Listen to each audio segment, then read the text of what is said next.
anything to do with a certain religion, do you think? No, is it anything is like that? No, it's more to do with a kind of a drug, isn't it? It's a drug. Yeah, well, those that take it want to ought to be ashamed of themselves.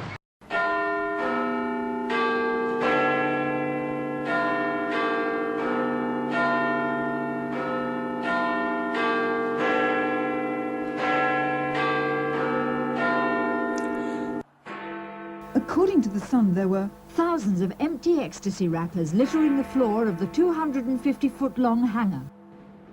Drugs, sex, sensation. Some newspapers have called acid house music a sinister and evil cult which lures young people into drug taking. The message is certainly getting across.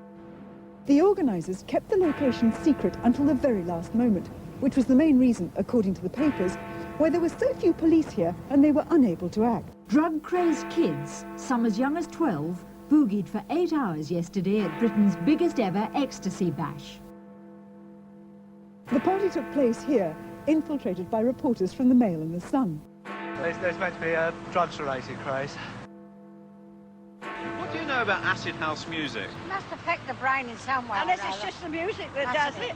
All them lights flashing don't do you any good either, do it? I wouldn't even go in the pub where them lights are. Oh, no. They drive you mad, don't they?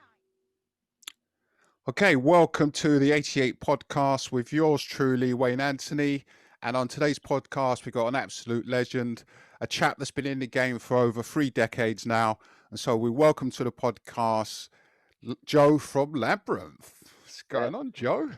Yeah, pleasure to be here, mate. We've, like you say, over 30 years worth, haven't we?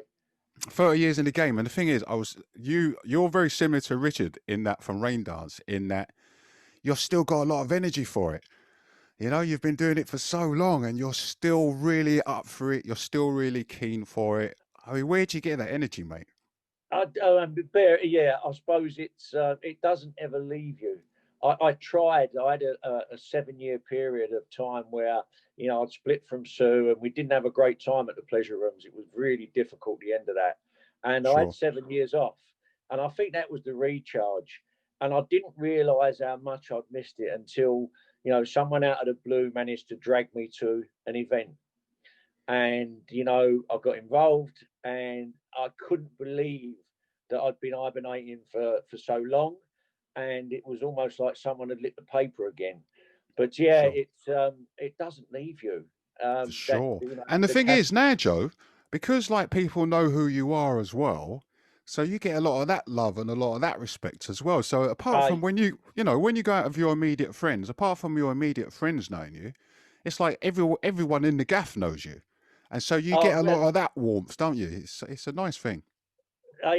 Look, I mean, it's unreal. I mean, you know, I know lots of different people, and some strange things have happened over the years.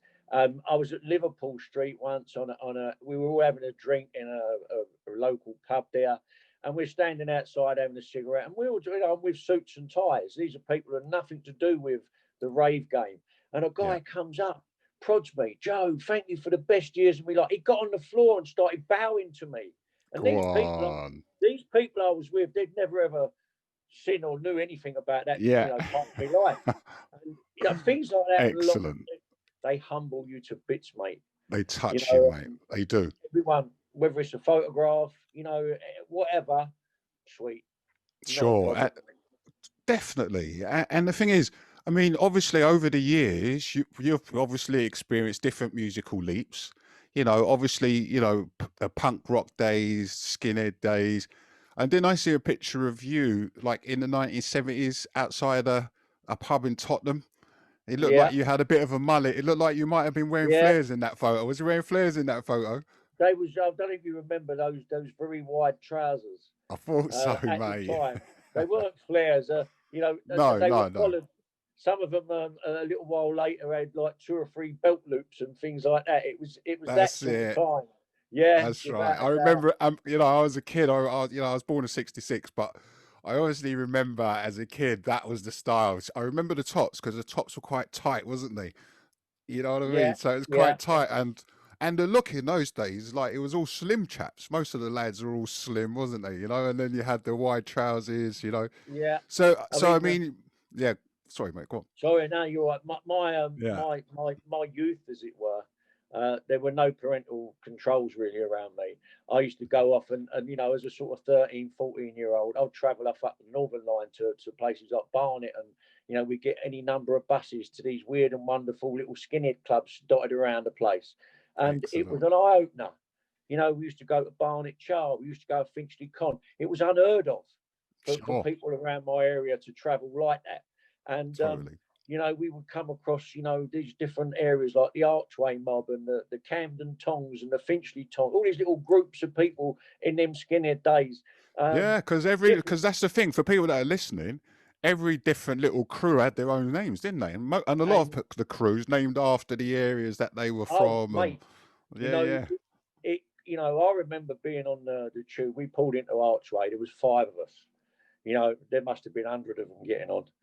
This little Archway, and and you're all dressed up, yeah. You got your boots on, you got your braces on, and your crombies, pipe in, stood out like God, son. And eventful days, mate, growing up. Yeah, I was a skinhead. Yeah, I was a skinhead as well, mate. I was at Tottenham County Grammar. I'd been there about 6 months. Got my head shaved. It would have been about 1970, I think, the first one. And straight home, not to come back until I had a razor parting, and not to come back to school until it had gone. Come on, mate. That's which would have been months. But I mean, I remember when I was a skinhead, I was still at secondary school, and I would leave in my 5th year. I was like in my 5th year, it's 5th year, and I would leave my house in the school uniform, and in my sports bag, I'd have my boots and my jeans. And halfway to school, I would take it off and put that uniform on. But the amount of fights I had, mate, when I was a skinhead, I mean, mate, it was like, I remember the whole school being outside waiting for me one day, and I came out and it was like, dude. That term that covered everything, isn't it? Who you screwing? Yeah, mate. Who you screwing? Mate. It covered everything. You know what I mean? That was the doorway to the problems that were in them days. You know what I mean? Just look at someone who you screwing. And then the punk thing happened as well, didn't it? I mean, the skinhead thing was great. The music, my uncle, he managed Bad Manners. I mean, I think that was probably the second wave. I knew Dodgy. Yeah, Dodgy and that lot. You know what I mean? Yeah. Well, so the Madness lot used to go in the Brownswood Tavern and Suggsy and Johnny Murphy. That's it. You know him. The Chelsea. They were all Arsenal except him. He was Chelsea. Yeah. But then that Bad Manners firm were a bit of that. I've touched on the edge of them because they knocked around in the Brownswood Tavern down Finsbury Park. And I was living around there at the time, and I saw them and met them, and they come away. But that was a different sort of thing. That was totally, a second. Mate. There was like a second wave of. That was a second wave. Yeah, for sure. And then again, we had that second wave in the punk thing because a lot of us that were skinheads, we went straight into the punk thing, and then that was it. 1 week we were skinheads, the next week we're like punks, Yeah.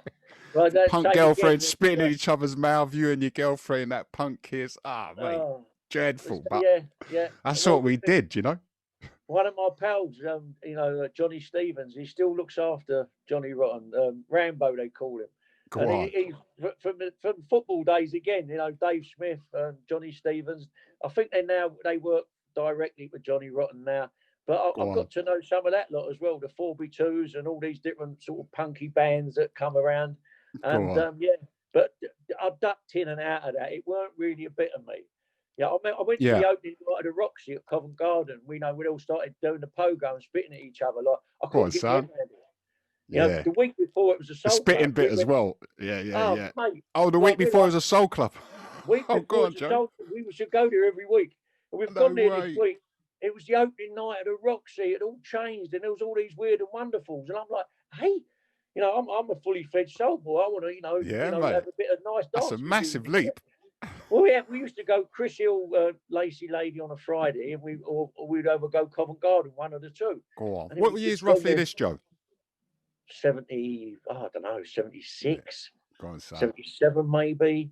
I've lots of friends all over the place, and I've been very fortunate or unfortunate, depends how you look at it. I've lived everywhere. North, south, east, west. It's good. I was never one for those early days of getting out of Tottenham, finding out what London was really about. that never changed. I was always one for going someone else's gaff, someone else's manor, seeing what's what, who's about. Just wanted to be about it. I don't know what, it was almost like a magnet to me. The music, the clubs, Sure. never left me. Yeah, it doesn't leave you. And then suddenly, I mean, what led you into the acid house? I mean, before you actually started doing the Labyrinth thing, I mean, I've had so many results. 75, I'm living around Somers Town, and I was an hooligan, no doubt about it. You know, that was my time then. Most working class lads were at that time as well, wasn't they? To be fair. Then the girlfriend I was with, Josie, her brother Steve, comes. Oh, we need some people. Nebworth concert, Pink Floyd. Go on. Hey, go on.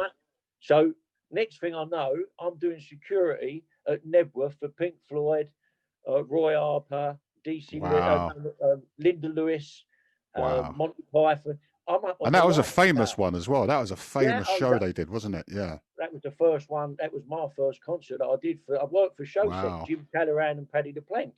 So they had their fingers into everyone, the Stones, the U, the this, the that. Sure. And my feet didn't touch the floor, mate.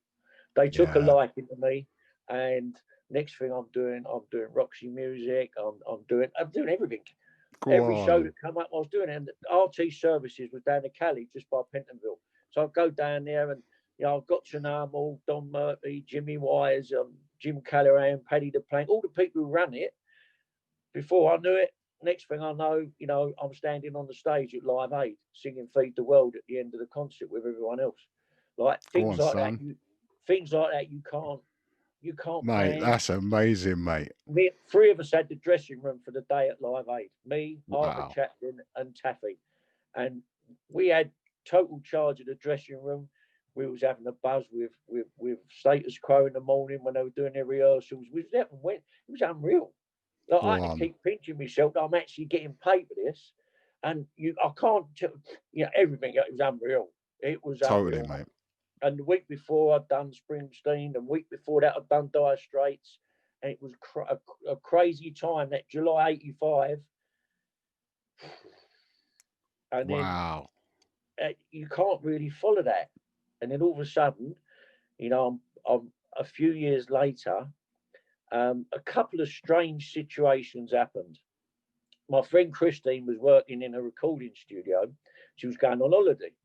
She says, "Oh, Joe, run the studio. You know how to cook. You know how to do this." I said, "You know, it ain't a great thing running a canteen for someone for 2 or 3 weeks while they're on holiday, but reluctantly, Christine, I'll do it because you're crazy and I love you." So I've gone and done it. King Street. Wow, King Street studio. So I'm in there, and she introduces me to the owner, Ray Kane. Next thing, I've got in the Pasadenas are in there doing rehearsals. Another what band. year is this, Joe? I think it's this would have quite a bit on now. This is like 87. Okay, 87. Cool, we're kind of up to speed. So consequently, I'm down there for this 2 or 3 weeks, and I'll clock that there's obviously something going on in there at the evenings.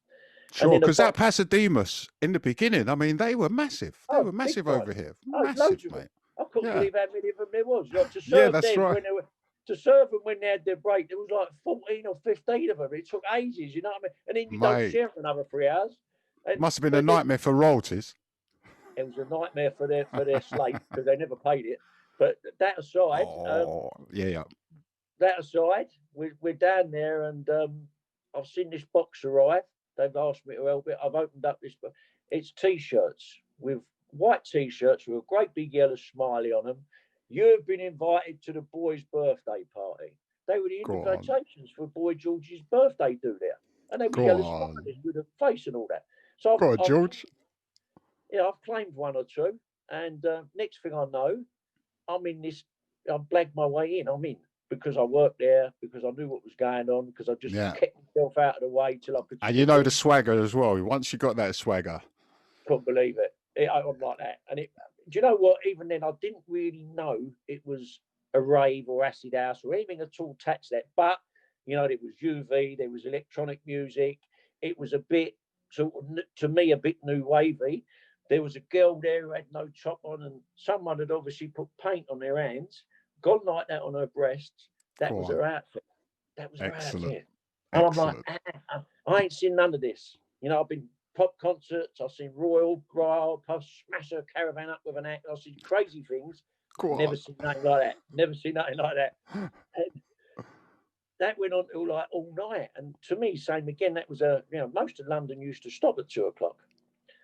So hello, this is something. And then a short while later, I'm with someone. I'm living over Canning Town, lovely place. And then we split up. It's changed now, though, isn't it? Yeah.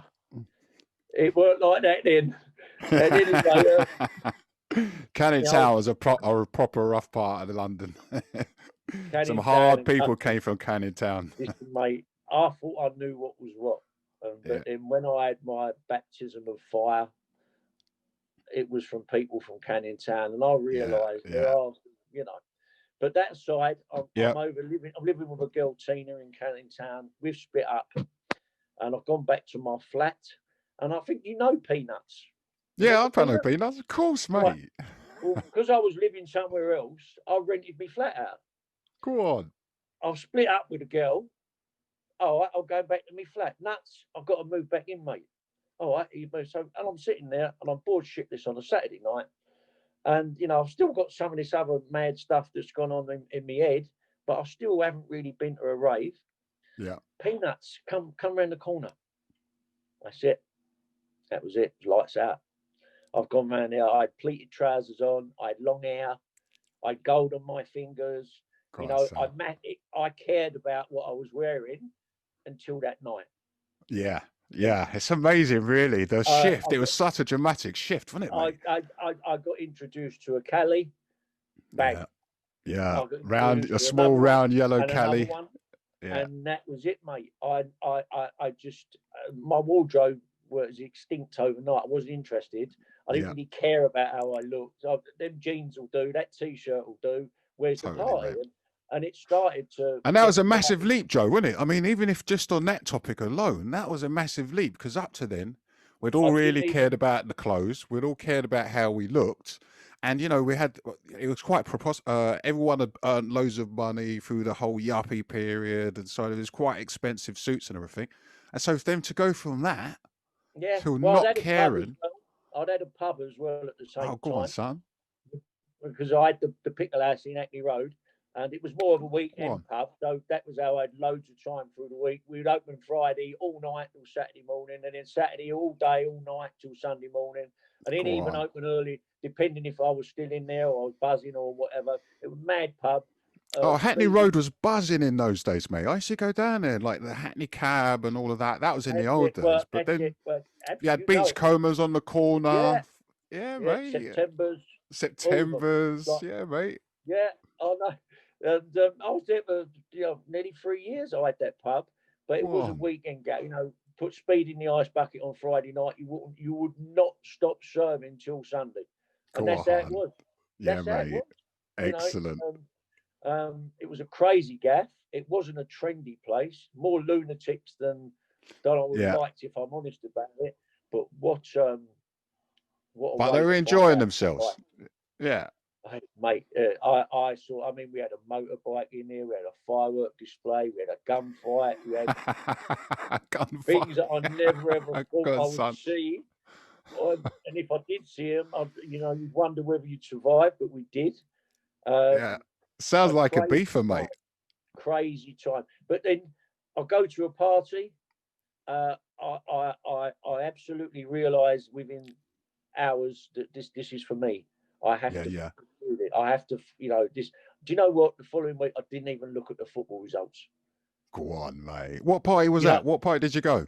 No, this is after that first one, which would have been. Yeah. Oh, yeah. By then, I think it would have been very, sort of maybe May or April of '88. Oh, go on. It's still early days. Yeah. Yeah, still early days. And the parties then were a $5. It was just a one smoke machine, a UV if you was lucky, and a fan light, crappy sound system. It didn't matter, did it? Yeah, it didn't matter, mate. Just all around, standing around the music. It really didn't matter. And didn't matter. The trips were more of a thing then. And I was a bit of an old hippie from the old days. So, to drop a Cali in a trip, that's a bit of me. And I found to be in this new environment, for sure, I found my place. I bumped into people. I remember when I first the people who actually helped me start Labyrinth, Richard and Heidi, who are now in Australia, and they do Every Picture Tells a Story and lots of other things out there.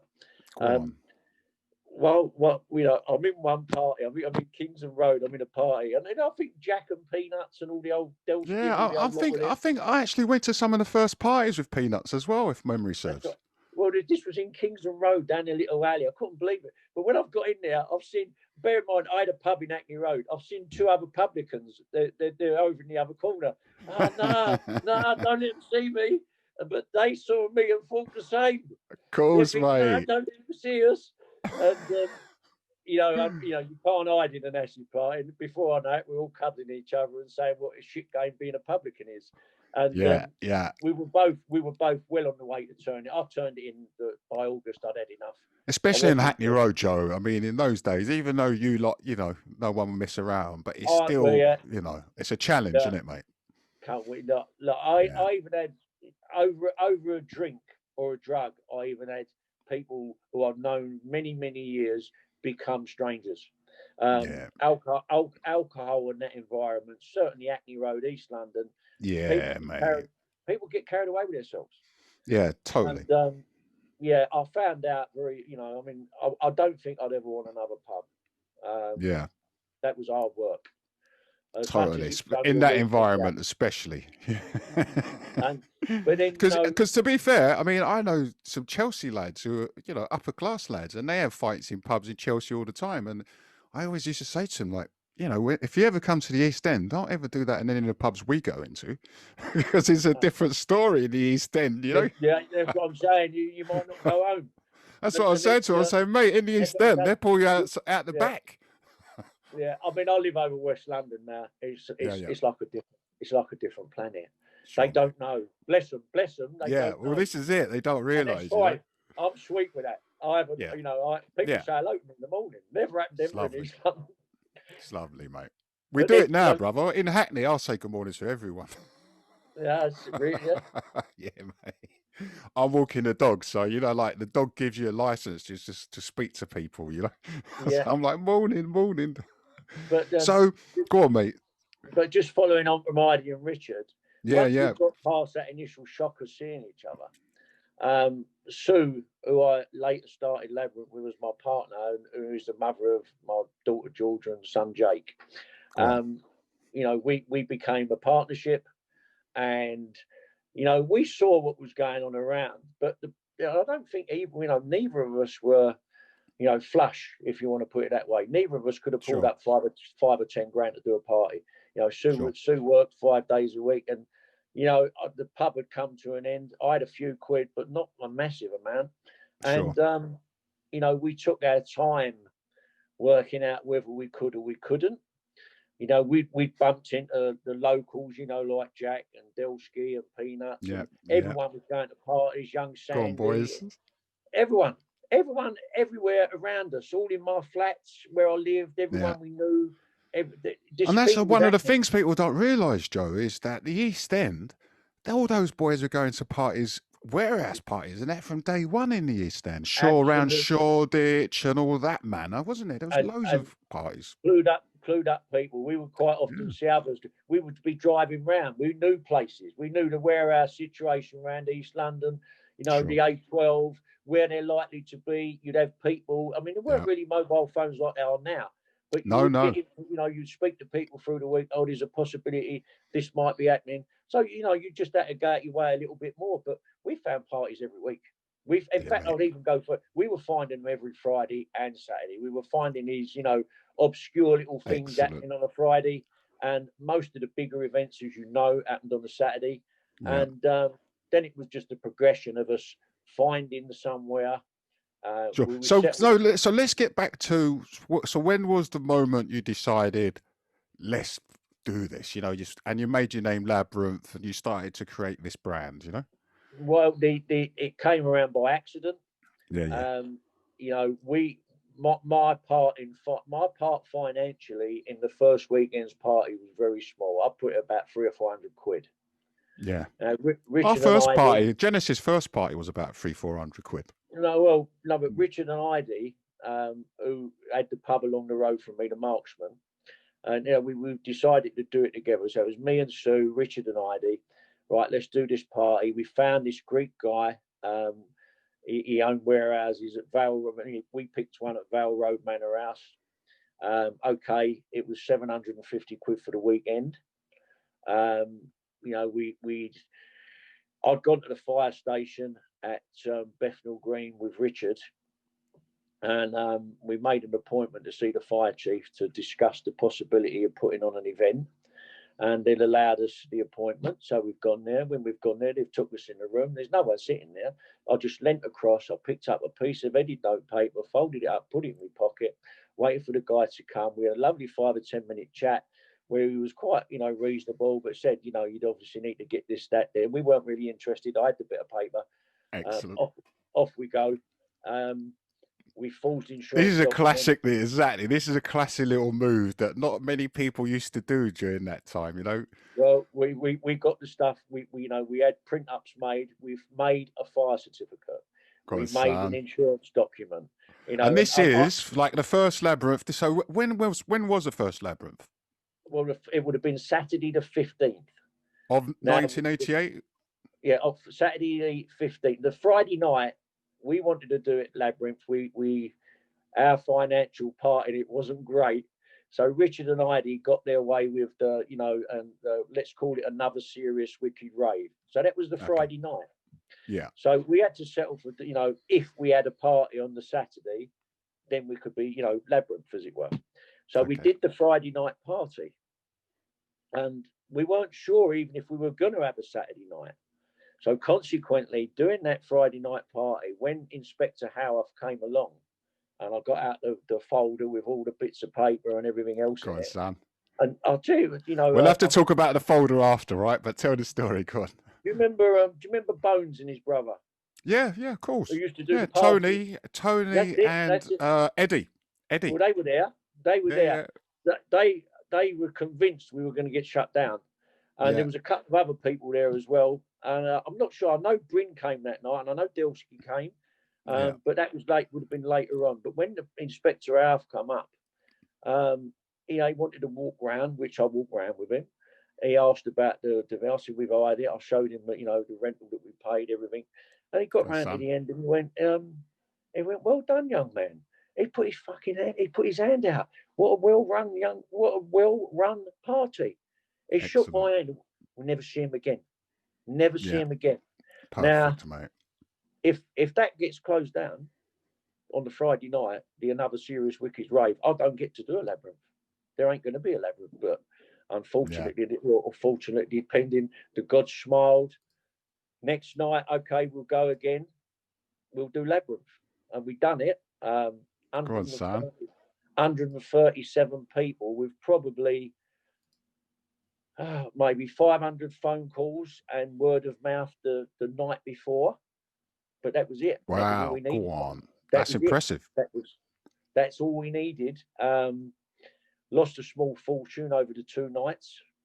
So it's early days, isn't it? But very, very quickly sort of realised that we didn't want to give up. We really didn't want to give up. And well, because in between you're still going out, aren't you? You're still partying in all the clubs. Yeah, you're still, because that's where you're doing all your marketing as well, isn't it? But that was, it was tinged with sadness because Heidi and Richard had already sometime earlier planned to emigrate to Australia, which they did. Yeah. So unfortunately, within a few months, they were gone. That was it. Okay. So just you and Sue. Yeah. Just me and Sue. And I wouldn't say we were potless, but we weren't far away. So we had to try and DIY. Yeah. I mean, some of the things we got up to was unreal. We did the Bean Club at Essex Road. We did the flyover at Kingsland Road. They were very bare and raw, and by the skin of our teeth parties. I remember the Bean Club was probably about 100 odd people, not many more. That got trashed, so we couldn't use it again. And then we went along the road to Kingsland Road where the canal bridge is. Before they pulled it all down, there was a sort of warehouse along the embankment that you could walk along. So we got in there one night, we pulled that off, but same again. I'm showing 2 girls to the toilet. I snapped my ankle on the stairs, literally broke my ankle at my own party. I was gutted, couldn't believe it. So these parties you're doing, this is in Labyrinth now, yeah? Yeah. Oh yeah, go on, son. But can I just take you back? We'll come back to you breaking your leg, right? But can I just take you back to the moment that you decided that you was actually going to call it Labyrinth? I mean, where did you get that name from, for example? Well, I'd gone. This is, you're going to love this. Prior to doing this party, Sue's previous partner was a guy called Nigel. A guy called Nigel. A guy called Nigel. Was he a brother of a guy called Gerald? He lived in Queensbridge Road. Now, the parting of the ways between Sue and Nigel weren't great. So consequently, Sue had some property at his house in Queensbridge Road. And, you know, I went with Richard. Richard was peacemaker. I was Sue's partner. And Sue, so there's 3 of us turn up at his house. Yeah. And this is probably, you know, maybe July, August, something like that, 88. And he felt a bit uncomfortable with me being there. Yeah, the new boyfriend. Yeah. So it was agreed that looking mean as well, looking like he's going to kick my head in as well. You know, I did fall out with him later, but on this particular occasion, it was agreed that Richard and Sue and Nigel would go into the other room where all her stuff was and take it out, but I had to wait in the front room. That's cool. You only want the stuff back at the end of the day. And I'm looking at his mantelpiece, and there was a really nice photo, like a postcard on the wall, been put on with a bit of blue tack. I'm looking at it off the wall, a bit like the fire station, in the pocket, coloured George Harrison picture. That's where I got it from. Oh, so that's the backdrop, for example. That's the backdrop. That was your logo, effectively, almost like, wasn't it? Pretty much from day one. Yeah. I always wanted that picture. I always, you know, and then the irony. At least you did good with it. At least you did something good with it, mate. You turned it into a positive. Yeah. You know what I mean? Yeah, something like that. I mean, because it is really an iconic flyer. That Labyrinth flyer with that George Harrison, and you changed the colours of few different times and everything as well. That was one of the most iconic flyers of the scene, yeah, for sure. The first one that, you know, that picture that I saw at that time, though, I had it in my head that I was, you know. Yeah, I'm going to do something with this. I just knew. The fact that I was in, you know, my partner's ex's front room didn't really register.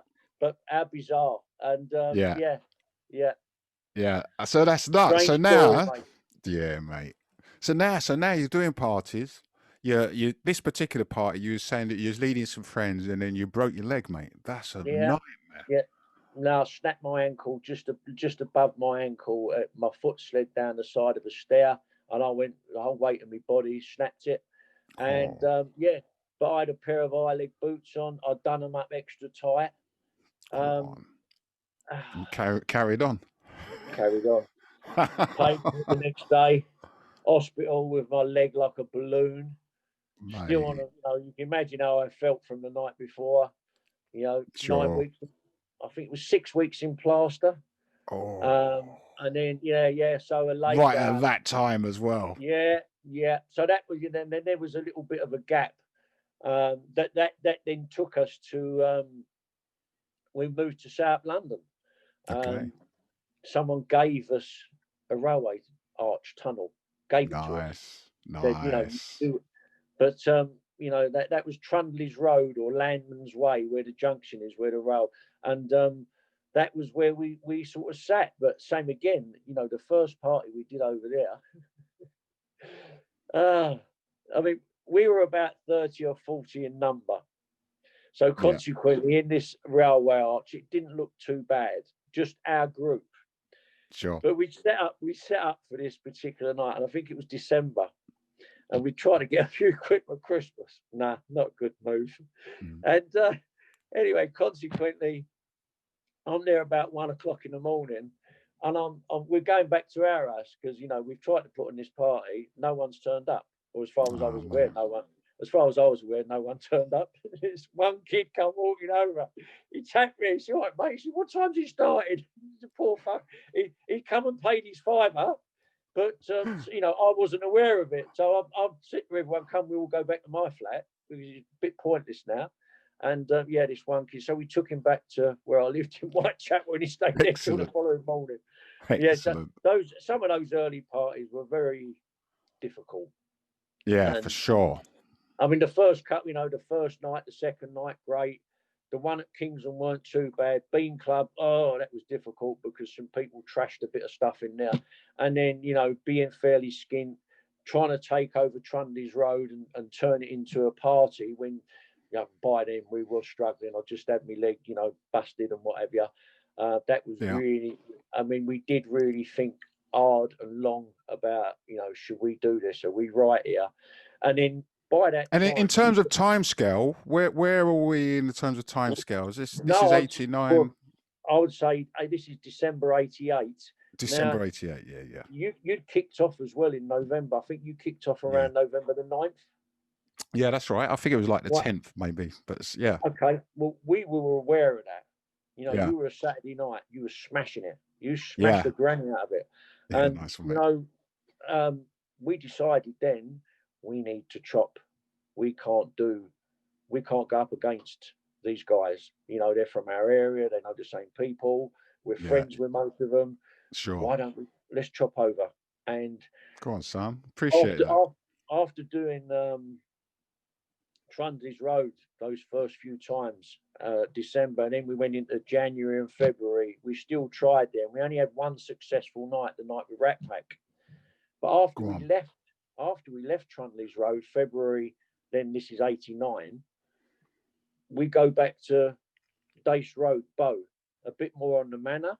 Yeah. Same again. You guys were knocking out the Saturdays. Whenever you did a Saturday event, you smashed it. Yeah. We went there. We picked the Friday night on purpose. We Excellent. wanted to stay away from Echoes on a Saturday. We wanted to stay away from you guys on a Saturday. What a touch. Excellent. First night, that was a good strategy, mate. 6 nights, 10 rooms of madness. That was what put, in my opinion only, but that's what put Labyrinth on the map. Going down and doing those 6 parties down there every week without a break. And that give us the taste. Definitely. When you're getting 1,300, 1,400 in on a Friday night and you're going home with chunks of money that allow you to do another. Come on, yourself. And you've had a great party as well.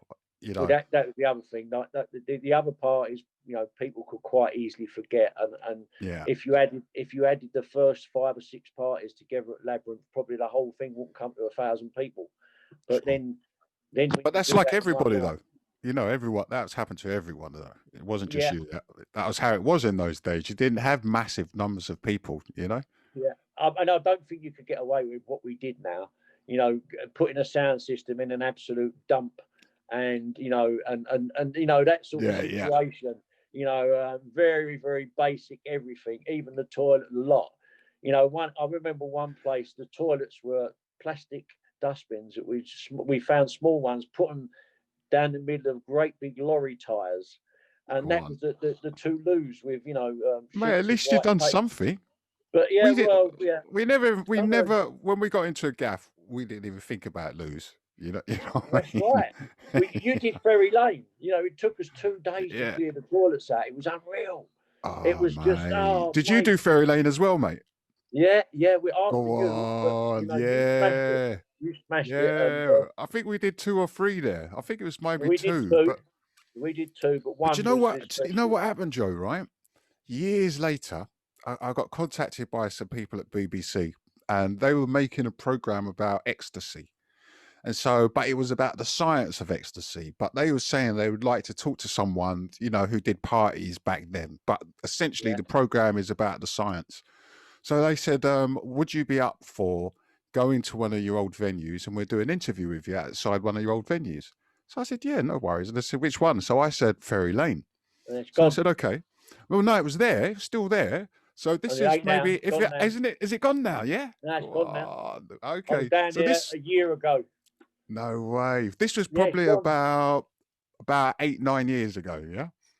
So he sold it. But anyway, so we went down there. We're doing the interview outside the building. But before we actually started the interview, we noticed there was a chap. He was going inside there. So we went up to him and said, look, if you hope you don't mind, we're just going to do this interview out here. And he said, yeah, it's fine. So anyway, in the middle of the interview, that he was a younger guy. In the middle of the interview, his father came, and they were Orthodox Jewish guys, and he That's had, it. That's it. I remember. yeah, With the and hat. had a proper silver long beard and He everything, had the hat on.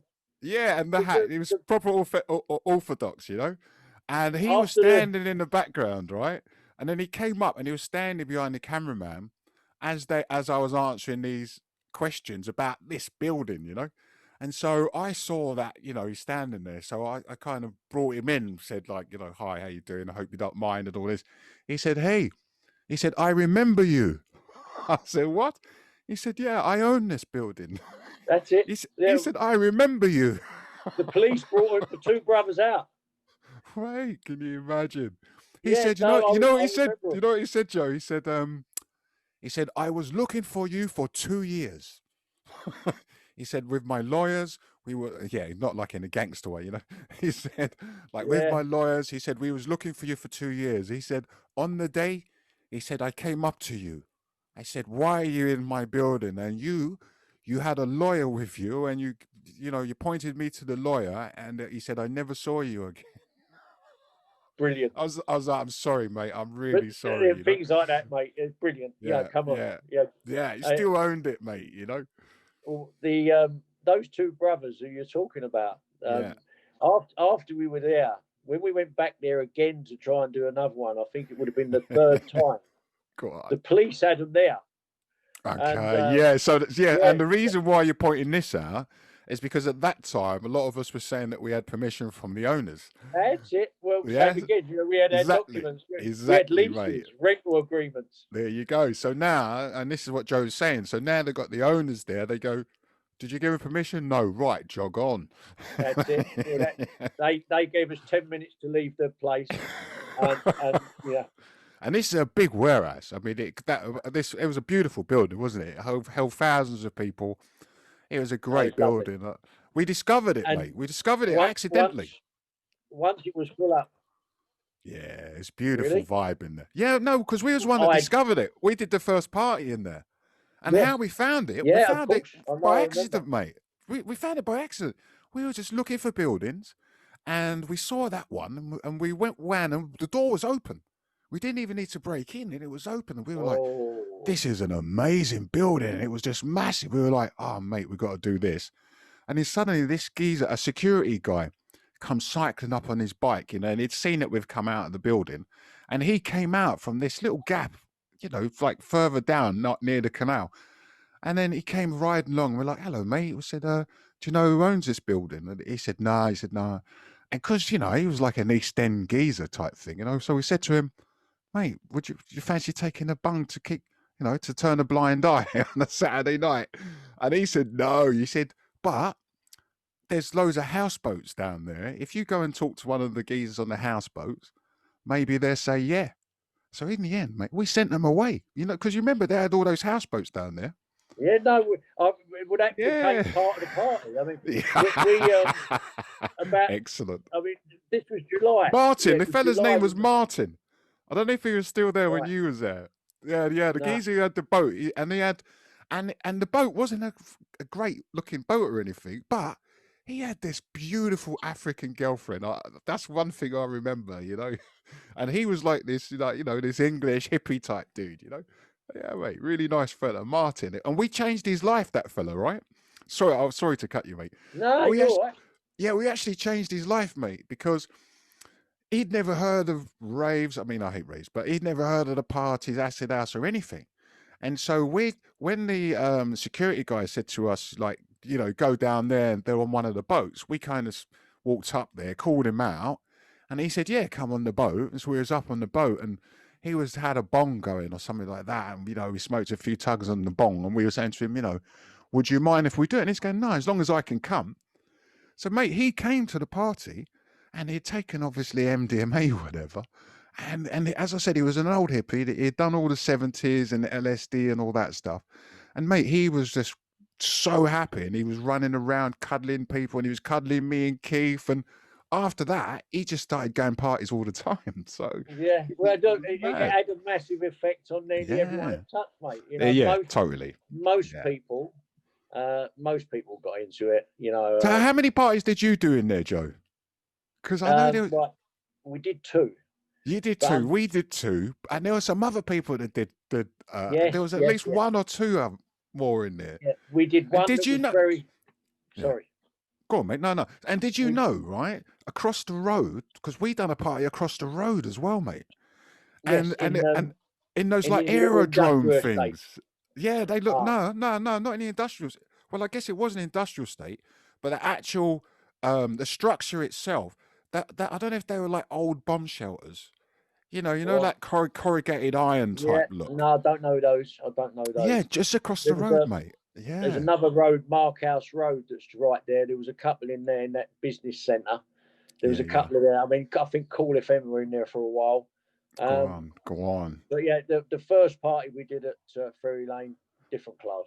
Yeah, you know, mate. Thousands 2 of o'clock people. in the morning.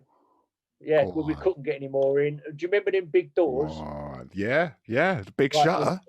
2 o'clock in the morning, we opened both of them. Nice, mate. So consequently, and it was July. It was very. We didn't think of that. Yeah, nice. You know, and I mean, you know, that was the first time. Nice, mate. That was the first time. I mean, you know what I'm talking about when I say it's the first time I've ever gone home with a black bag of money. Yeah, and for us as well, that was a big party, man. You know, I'd always get a nice few quid, but that night, I mean, I don't want to say. No, but I put a proper smile on your face. You're like, mate. It changed everything. Yeah. It allowed us to have a go at, you know, we went on from there, you know, Ommet and I Street, Ladbroke Grove, Hercules Road. They were all done on the back of what we earned from that night. And excellent. Yeah, that one summer that we had, where we great summer. That was summer '89. Yeah. Yeah. We'd done Hercules Road with Ibiza.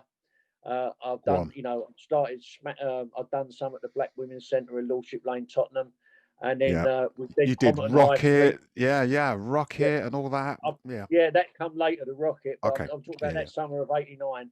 The best, you know, the one Weekend World lost their venue one night, is in September '89, and we had a place. It was where Lance used to be on High Street, down that little side studio. But we had the old warehouse. All three parts of it we had. Nice. And we backed a lorry in there. Weekend World lost their venue. We would probably have got 1,000 to 1,500 that night. That's my estimation. But because of Weekend World losing that, their meeting point was at Hackney Town Hall. All of a sudden, I've got thousands turning up. All of a sudden, and you know, little things like that, you just never will. Me and Sue went home 5 in the morning. We felt we took enough money. What does that tell you? Yeah, mate. It's just like, let's just go. Yeah. Let's just go. Yeah, there was 1 or 2 security firms turning up. There was 1 or 2 chaps turning up. We had an East London contingent. West. I would come, Sue. Just go. Bye. See you later. We've got what let's go. Yeah, let's go now. Yeah. That was a wise move, mate, because that was the other thing. When the media interview me, a lot of the time, one of the only reasons I know that they bring me in is because they love talking about the criminal element of the whole thing, you know?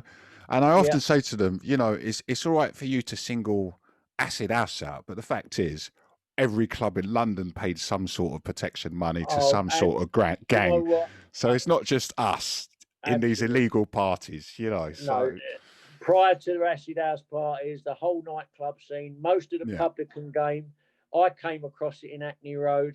Fortunately, if you know people, you're all right. Yeah, if you can slide it. People, if you don't know people, you're not all right. You're in big trouble, mate. You have to pay. If you don't weigh on, you're in trouble. Yeah. And you know, the Acid House party thing was just to me another. I mean, look, I was very lucky insofar as you know. You know a few people, but the other side of the coin was I knew most of the people who were trying to take the game over. Yeah. When they turned up, I instantly knew. Yeah, I didn't Yeah. need no one to educate me or tell me what they were going to aim to do. I No, knew mate. instantly. Yeah. Knew exactly what they wanted, and because they're not interested in going to parties, and this is the thing. They were a different mindset completely. They wasn't interested in parties. And... I remember the proposed meeting in a certain pub in a certain part of East London. Yeah, I had that meeting. 1/3 for you, 1/3 for us, 1/3 for expenses. Are you having a game? Are you sure? Did they? I mean, look, it's like if I don't care who you are, big gangster, whatever. If you really think you can control someone like that, and that was it. So for me, that was the end of them. Because to me, I think from that point onwards, everyone just wriggled like eels. Yeah, I felt that too. Yeah, me and Sue decided, you know what, we can't let these people win. So yeah, and I said that. In the end, I was saying like I'd rather they took Genesis and they went and done something with it than me doing Genesis for them. I was like, I'm not going to do that. I'm not saying that they can't come and take over my door, because they can, but I'm not doing a party for them. So if they want to stage parties, that's up to them, mate. I'm not doing it for them. We had a perfect instant of that. We was up at Silver City Wood Brewing. We'd been there 9 months, every Friday, every Saturday. Took the piss. There was no license. Johnny Dacre, the owner. Unfortunately, they got into him. They got their arms around his shoulders. So one night we go up there one night. That's a nice expression. They got his arm around his shoulders. That's a good expression. So we go up there one night, and it's like the club ain't his no more. There's someone there who's going to be dealing with a cash box. There's someone who wants to speak to me and Sue about how we do our night. Mate. So we pulled the plug. We instantly pulled the plug. It's not worth it. We're going. Announced it on the mic, emptied his gaff. 2 weeks later, no one goes there. They're all standing there for those 2 weeks. They're waiting for the big influx of ravers and money. But by then, the scene had almost educated itself, where people had knew what these people were about, knew what their parties ended up doing. They were really only there for the easy money and the easy drug sales. Totally. Fortunately or unfortunately, I mean, when we pulled it round on them at Silver City and we turned up with a camera crew, they were gone in less than a minute. Yeah, sorry to break you there. Yeah, no, I remember that. Because did you make a documentary or something? Yeah, it was called Acid House Gangsters. It was screened on Thames Television. Thames Television, which obviously was a national TV station. I got called all the wrong uns under the sun for doing it, but as far as I was concerned, that was the No, but you did open it up. That was brave. That was. Because that was Everson was on there as well. Was that the one Everson was on there? Yeah. No, that was very, very brave, mate. That was very brave.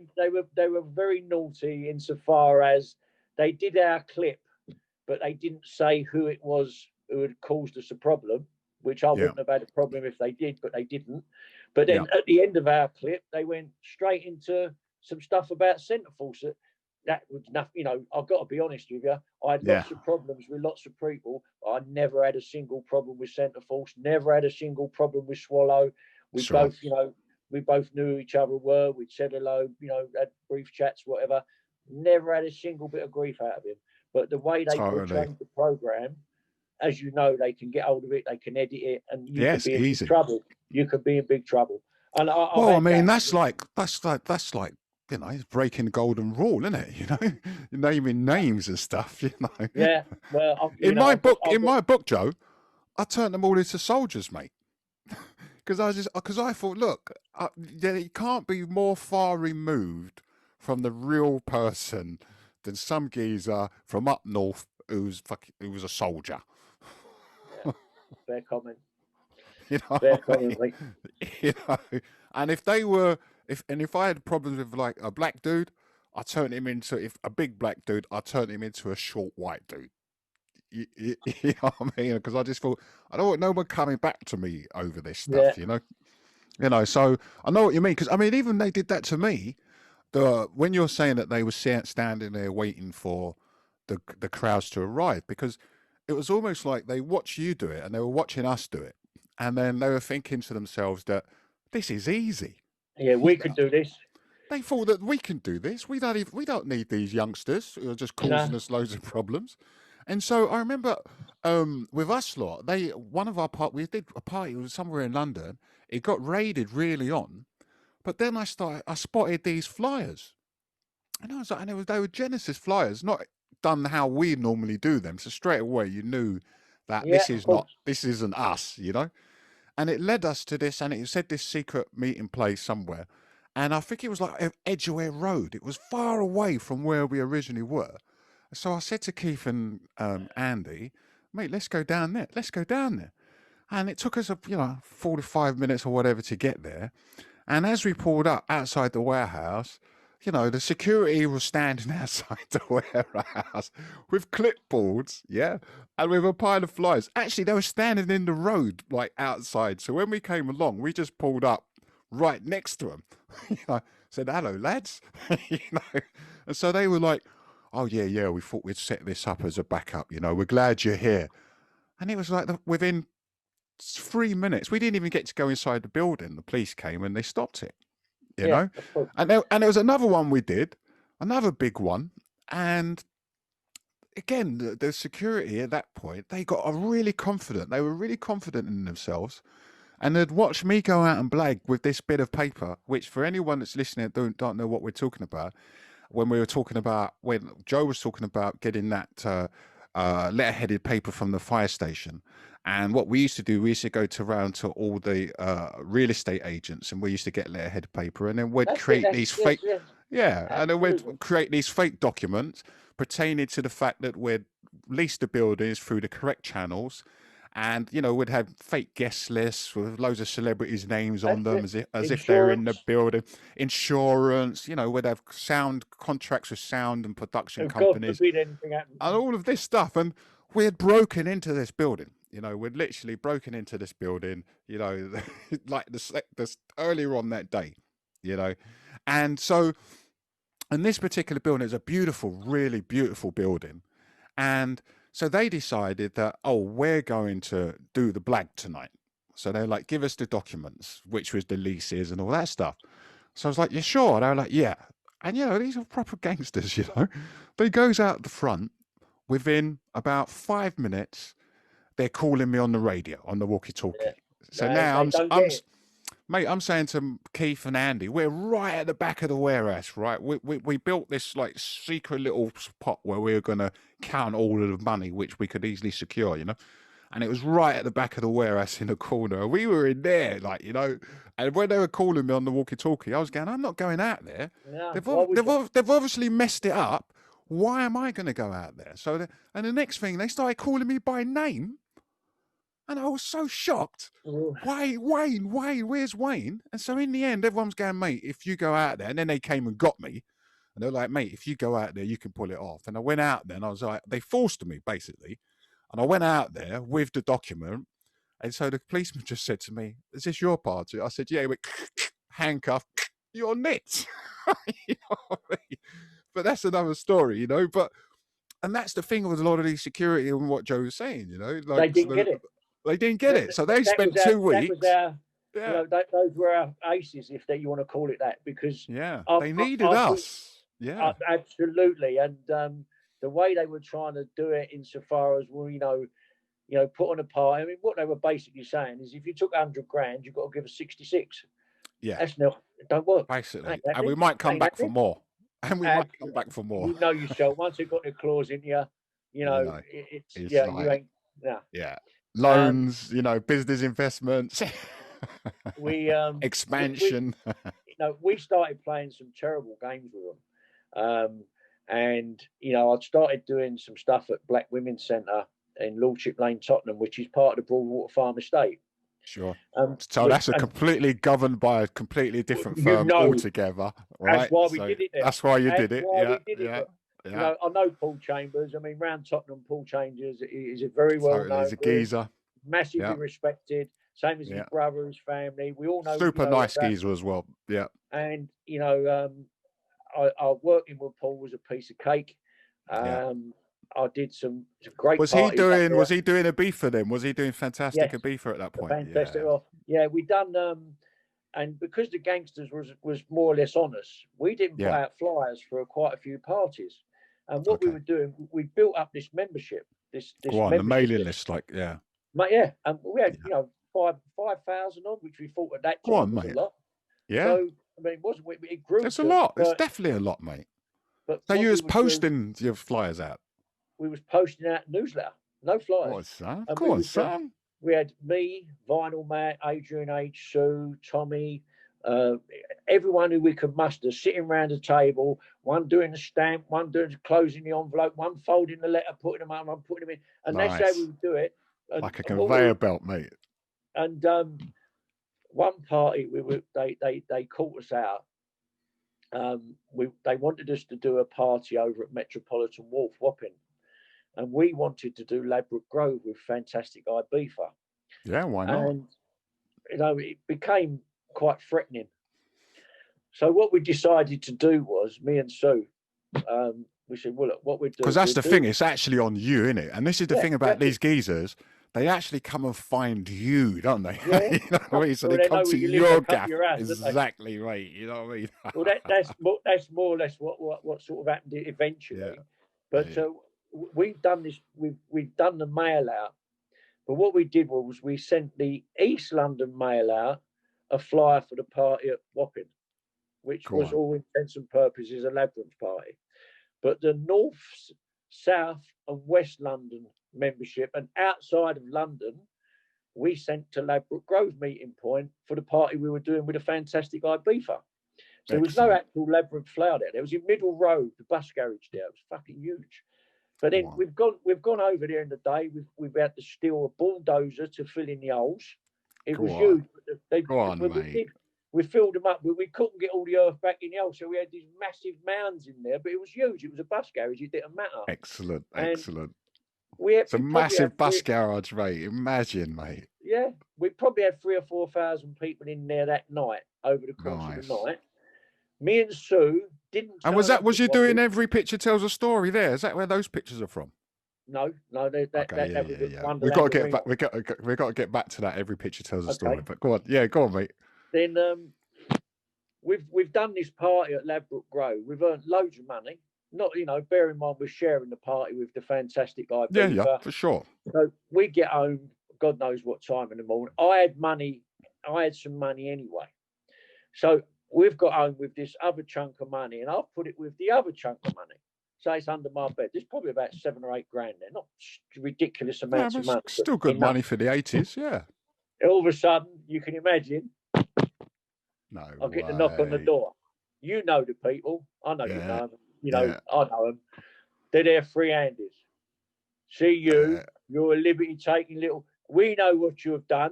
You've left us... Where's the security? And I'm getting all that. And, he's in my front room and he's saying, he's the one who's getting us all out. He's the one who's pulling all the little strokes on. And he was absolutely right. We did everything we could to get out of him because, there's no way in the world I'm letting them take me over. But when they're standing in your house... Mate, it's a whole different ball game. And I'm standing in there and I'm thinking, well, I've got... Excuse me. I've got 7 large in the other room. Now, I'm not going to walk in there and say anything. And he's saying, I want my £800. You got to pay it, or otherwise you ain't going nowhere. Yeah, you can't. You can't take it out of the bag because he's going to see all of it. Isn't he? So what I've had to do, I've turned around. I said, "Listen, I'll tell you what I'll do. You keep me here. Let Sue and Sandy go somewhere where I've got someone who's going to give me the dough. They've only suffered it. Go on. They've only suffered it. So Sandy and Sue marched out of my house with 7 large down their knickers. Nice. Went away, took 800 quid out, come back, and I'll give it to them and gone, there's the security money. Nice. Jog on now. Yeah. Mate, that hour, sitting there in my front room with 3 of them, one of them standing there, it's him. I know it's him. I hate this little... He wanted to weigh me. He wanted to weigh me. He knew. Mate, black fella, yeah?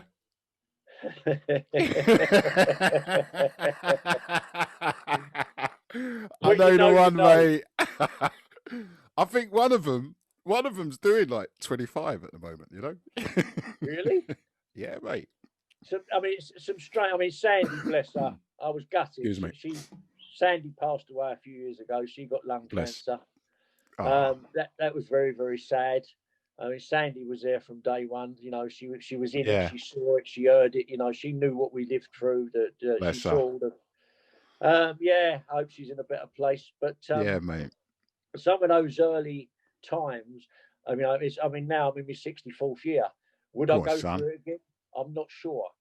But yeah, I me wouldn't too. change. I can't change it. You know, it's Yeah. done. You can't change your history, only your future. And I think that was what kept us going. That we did have something in the future. Well, all we that's had the to do, thing. Yeah. get out of these people. They'll be gone soon. And then, you know, bit by bit, we didn't have to do anything. The Acid Squad was formed. Yeah. And then, you know, then they start saying that security got to be registered. And that really was the red light for them, because once it all starts getting a bit, you know, within the system, you know, they don't want to know. Yeah, for sure. You know, and as you're saying, it was all changing. The police pay party unit, they basically closed us all down. You know, they closed us all down. And so you and here was the thing: you come to that crossroad. Took me off the street, mate. Yeah, you come to that cross section, and you have to decide, like, okay, do I stop doing this? Like a lot of us did, because a lot of us stopped. Whereas you made that decision, and you said, no, we're carrying on. Well, 4 Aces fell in my lap for no money. And I got pulled off the street. Newton, which is a lovely man. He owned that building for however long, you know, for decades. I still pop over since now the and 60s. again and see him. Yeah. He's living in the just off Hackney Road in the Fellows Court. Yeah, he's in Fellows Court. Go on, mate.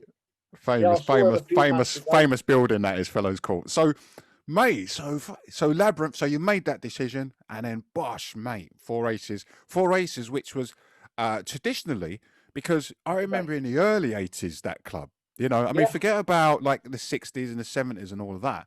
In the early 80s, when it was all like rare groove music and all of that, and then there was another club just around Roseberry's corner. Yeah. Was it called Roseberry's? But they called it. They had a different name. It was Roseberry's Club, but they had a different name for it then. Yeah, there was a different club, but it was rare groove. You know, it was rare groove. And was it Cubies? Yes, that's it, Cubies. That's it. That's the one. Yeah. So you had Cubies around the corner. So 4 Aces and Cubies, I mean, they were quite hardcore spots in terms for the people that was there, the clients. I mean, they didn't mess around, you know. And so the club had been through so many different carnations into all these different musical genres and musical explosions, because in the 60s, I mean, Newton, he's got pictures there with really famous, you know, 60s rock stars from the United States coming over and going to his club. It was a really cool little spot, wasn't it, you know? And so you've got all the history behind the club, and then suddenly, bosh, it falls into your lap, mate. That must have been like, you know? And traditionally, that club had always stayed open late, always. You know what I mean? Well, believe it or not, the first year, and I think it was a year and a half, we had to shut at 4 o'clock, and the old Bill was on it. You know, he had plod breathing up around, and they really did sit on us. Yeah. But I'll give him his due. He kept on at me. I will get my license. Don't worry, Joe. I will not let you down. That's how he said, Newton. He was that confident. Go on. And, you know, he got it, believe it or not, first attempt. I believe it, because he's got a lot of respect around that area, and with the council and everything, isn't he? Or is he? I mean, you know more than me, to be fair, you know.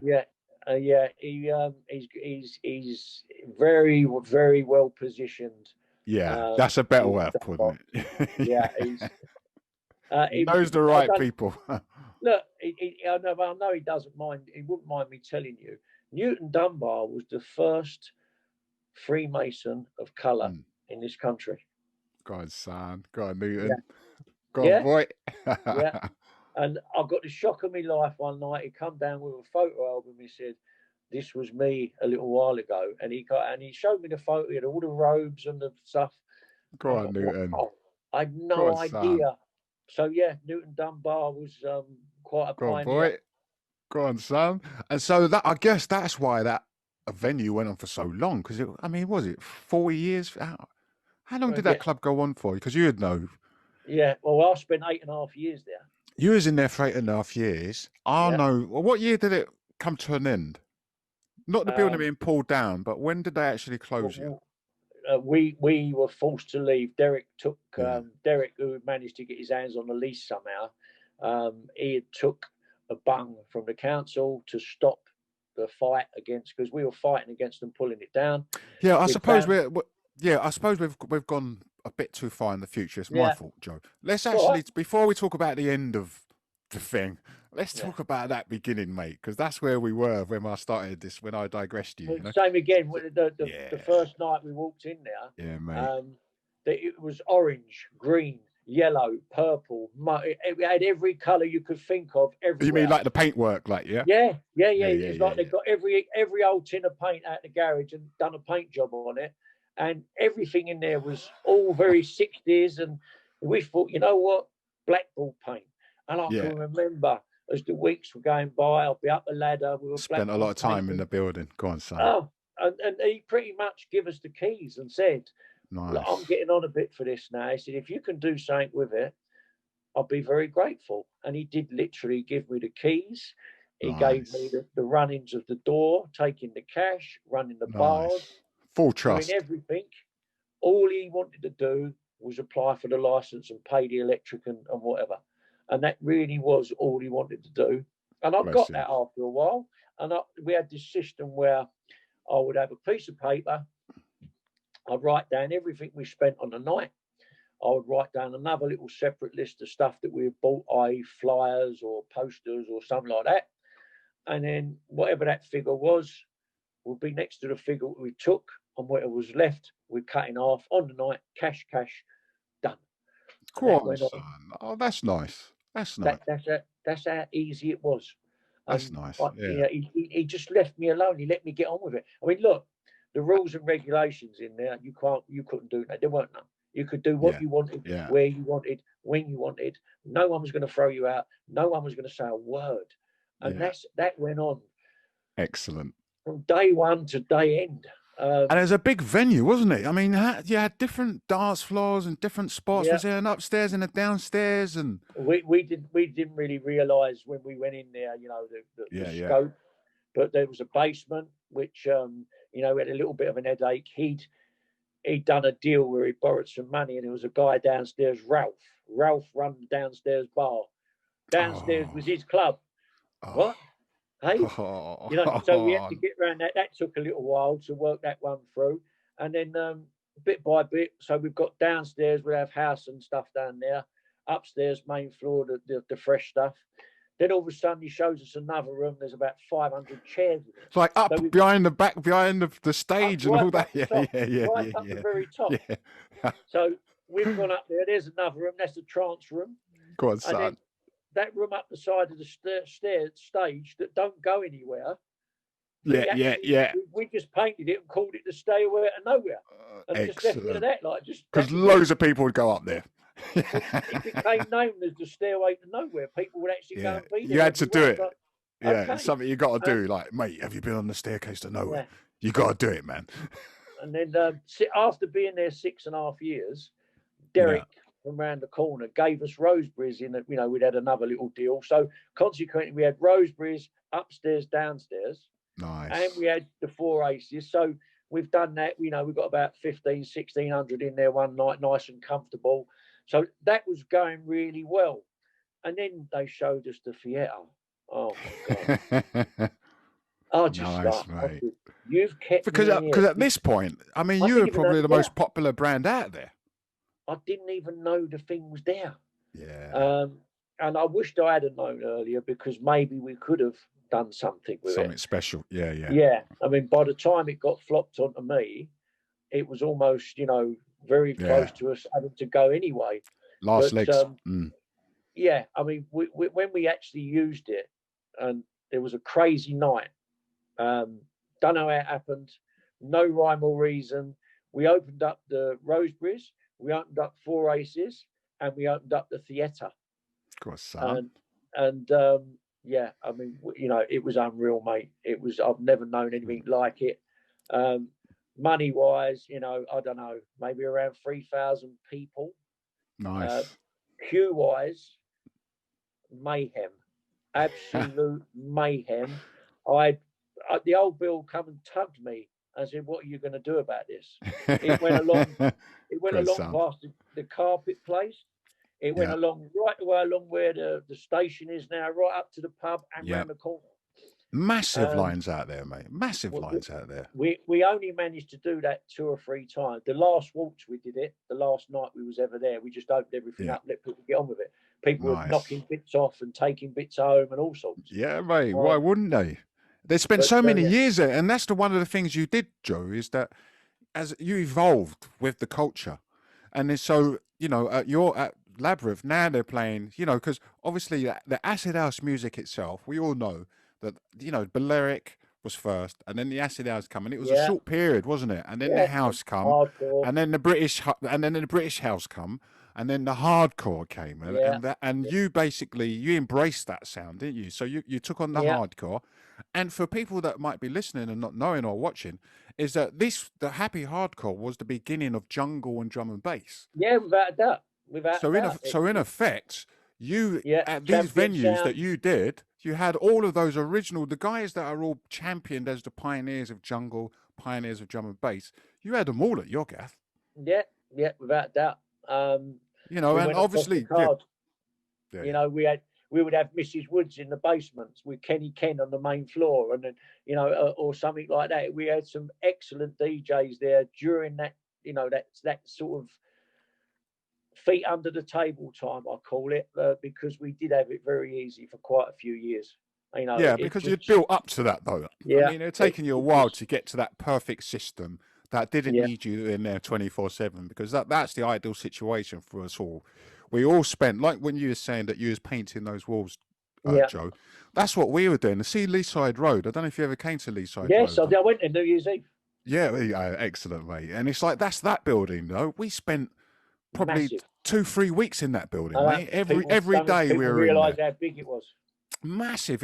And I was trying to show people, like, that floor, they had 3 of those floors. It was quite incredible, And so I understand when you say that, you spent all that time in that building, when he gave you those keys, you spent all that time, a lot of the time, just you, one of your mates, just, a couple of spliffs, bit of music on a ghetto blaster and bashing it out. That's what we had to do. And that whole DIY culture, Joe, I feel like that's how it was for all of us. None of us really was thinking about putting investment or putting in money to parties or anything like that. At our Leaside Road, all of the backdrops we'd nicked from building sites. We had giant Christmas tree we'd nicked. We'd nicked basically most of the stuff. And that's how you did. That's how it was. You did what you had to do. Yeah, it was DIY, mate. So I completely understand the journey, and I wouldn't have done it any other way, mate. Because I guess we would have done it a bit differently had we had that investment. And again, Joe, you actually staged parties before you started doing the parties. I mean, I know you was doing the security, so again, this was a completely new career for you, wasn't it, Joe? Same again. There were times when you could say that yes, we were naive, without a doubt. The Mervyn, when he told us his name was Jazzy M, and bless him. And then I go up the West End and I'm putting some flyers in the shop, and the geezer behind the ramp comes out and says, "What you got me on your flyer for?" Out of his shop. No way. These sort of things. That was Jazzy M, LWR Jazzy M, I think. Yeah, absolutely. Yeah. Because as you know, there was a Jazzy M in East London. Jazzy M. We know them both. Yeah, totally, mate. And so I guess everyone had to differentiate, like, Jazzy M, LWR, or totally, mate. And so, I mean, you obviously as well. I mean, you had bands such as Prodigy, who came in. I mean, they done few shows at your gaff, didn't they? And the PAs, especially in their early days. Yeah, they did 3 there to start with. Wow. We threw them in on a Friday night because, same again, a mad story. We'd noticed this little group of people, they were, obviously all together. There were 2 of them who had those black and white diamond things on. Keith was one of them, and it was a bird called Joe. And we got to sort of know them. Ziggy was one of them, Liam. I know Joe too. So consequently, they were there, and I was quite taken with Joe, and she was one of the dancers there and what have you. And then when Ziggy approached me, I was like quite on one. I like these people, and I had this thing about dance floor to DJ, but I quite like that. So the fact that there was someone from the club, one of the punters, whatever you want to call it, who was going to do something for the club, I'm up for that. You know, Nice. You'll give them a platform for sure. Yeah, I mean, those early years, we couldn't afford Fabio and Groove. I'd love to have done. I've got my mates, Ginge. I said, right, you're called Ginge. Adrian, you're called Adrian H. Vinyl, you're called Vinyl Matt. Excellent, son. That's how it started. Excellent. You know, I've got all of that. I've probably got every DJ on the night for probably half of what it would have cost me to get one of the names at the time. I would love to have had, you know, Eddie Richards or Danny Rampling or someone, but it just, you know, that's how it was. Yeah, for sure. Crazy times. Yeah, I mean, we didn't have Rampling either. I mean, yeah, we had Fabio and Groove, but if you remember, I mean, when we first started doing parties, we didn't even name DJs or flyers. I mean, that became something, didn't it? Yeah, a superstar DJ right. thing that built because we just would say top DJs, and the fact is, it didn't matter who played the music. It didn't matter if you could mix or not. We've got flyers with no DJ names on them. Exactly, Somewhere mate. you might have one or two. And they were some of the best parties as well that we'd had. Yeah. Yeah, you know? but so it was the name on the flyer as opposed to who was playing, wasn't it? Totally, mate. And so the Prodigy days, mate. So you had these, you know, these young kids. Well, you know, Ziggy you've brought them approached up. me. Yeah. Ziggy approached me one night. I knew instantly, you know, he was trying to blag him a slot. I wasn't really too sure about that. We'd had one or two PAs. They were not great. They never seemed to work out how you'd expect them to. Certainly, we hadn't had anything that had taken the roof off as such. But then, you know, okay. And I was quite smitten with Joe. I've got to be honest. I don't know whether the Prodigy would have got their gig had it not been for her. But for whatever reason, Ziggy approaches me. And I remember saying at the time, and there was Ziggy, I think it might have been Keith. I'm certainly sure there was a couple of others. I said, well, how much is this all going to cost me? Because you ain't going to do it for nothing. He went, well, there's four of us and there's four dancers. You won't regret it. And I said, I'll give you 10 each. Because in my head, I booked it. There's 8 of them. That's 80 quid. I'll give you 10 each. Yeah. And they've had it. He's took it. He's gone all right. And I remember through the week. That's nuts, mate. Because what you're talking about here, mate, you're talking about Prodigy, mate. One of the first events they ever got paid for 80 quid, mate. That's a classic story, man. And that's how it come about. And that is the 100% truth. You know, all through the week, I was saying to Sue, I've dropped a bollock here with these, and you know, I was thinking that if they come on and trash it, I'm in trouble. I'm going to get slaughtered. Yeah, because at the end of the day, because you're not thinking these kids are going to come and do an amazing show. You're thinking, mate, I've done 80 quid here. You know when when you come across something, you know, don't you? Yeah, mate. You look at something and it's you know, whether it's a DJ, a singer, whatever, you know, when they kicked off there, and I was aware that Maxim had only just turned up that night. You know, I knew about Liam and Keith and Leroy had a little, you know, time together, but that was Max's first night. And to turn up and do that in a place that, you know, really not overly well known, and they did, they smashed it. That's the only thing I can say. I've never seen a DJ do that in quite the same way, where they had everyone jumping, throwing shit up in the air, making the blowing the whistle, all the mad stuff. First attempt. Wow, mate. So yeah, we've had them back. We've had them back. I think the next one I'll give them a tour, and the one after that I think I'll give them a tour. And then we had them. Then there was a bit of a gap. We had them back again. We had them back at Tottenham Sports and Leisure. They jumped a bit down. It was about, they jumped up by a few months had gone by. It was 800 quid then. Go on. Because now they're having some success now. Now they're getting well known, and I think they came back in homage. They just come back in homage at one of your gigs. Yeah, they turned up outside and sat across the road in a roller. That was 4 Aces. Newton phoned us up and said they're across the road with the window open, smoking joints, looking out across the road at the club. And yeah, little things like that, mate. You know, and but the cream on the cake, whatever you want to call it, the 5th birthday, October 1993, Bagley's, thousands in there. Massive building. Wow. So they came to Bagley's. Fantastic, mate. Yeah. We filled Bagley's up, mate. We took the absolute again at Bagley's. There were people climbing over roofs, across rivers and things to get there. Wow. So, yeah, we had to close it all up at 2 o'clock. It was one of them that you can only dream of. Excellent, mate. And that is a really big venue. Really big venue. And I imagine that having that locked down as well, that must be quite exciting, man. Yeah, full house at Bagley's. I did 6 parties doors there. shut. Yeah, that was the only one that had the full house. The others had 2,000 or 3,000, but this was Rambo. Wow. I can imagine that. Prodigy. Wow. I'd even say dangerous. It was. Yeah. It was. Every bit of it was a mosh pit. Yeah. Yeah, mate. Oh, you had that's to struggle nuts. to get up and down stairs and things like that. Reminds you of those punk days. Yeah, it was. The night just seemed to disappear. It's one of them nights it just seemed to bang, and it was gone. Yeah, mate. And then the memory just lives on forever. And it's just really nuts, isn't it, Joe? Because when we met, 88, 89, we never think that we'd be locked into each other's future forever. It's just nuts, isn't it, mate?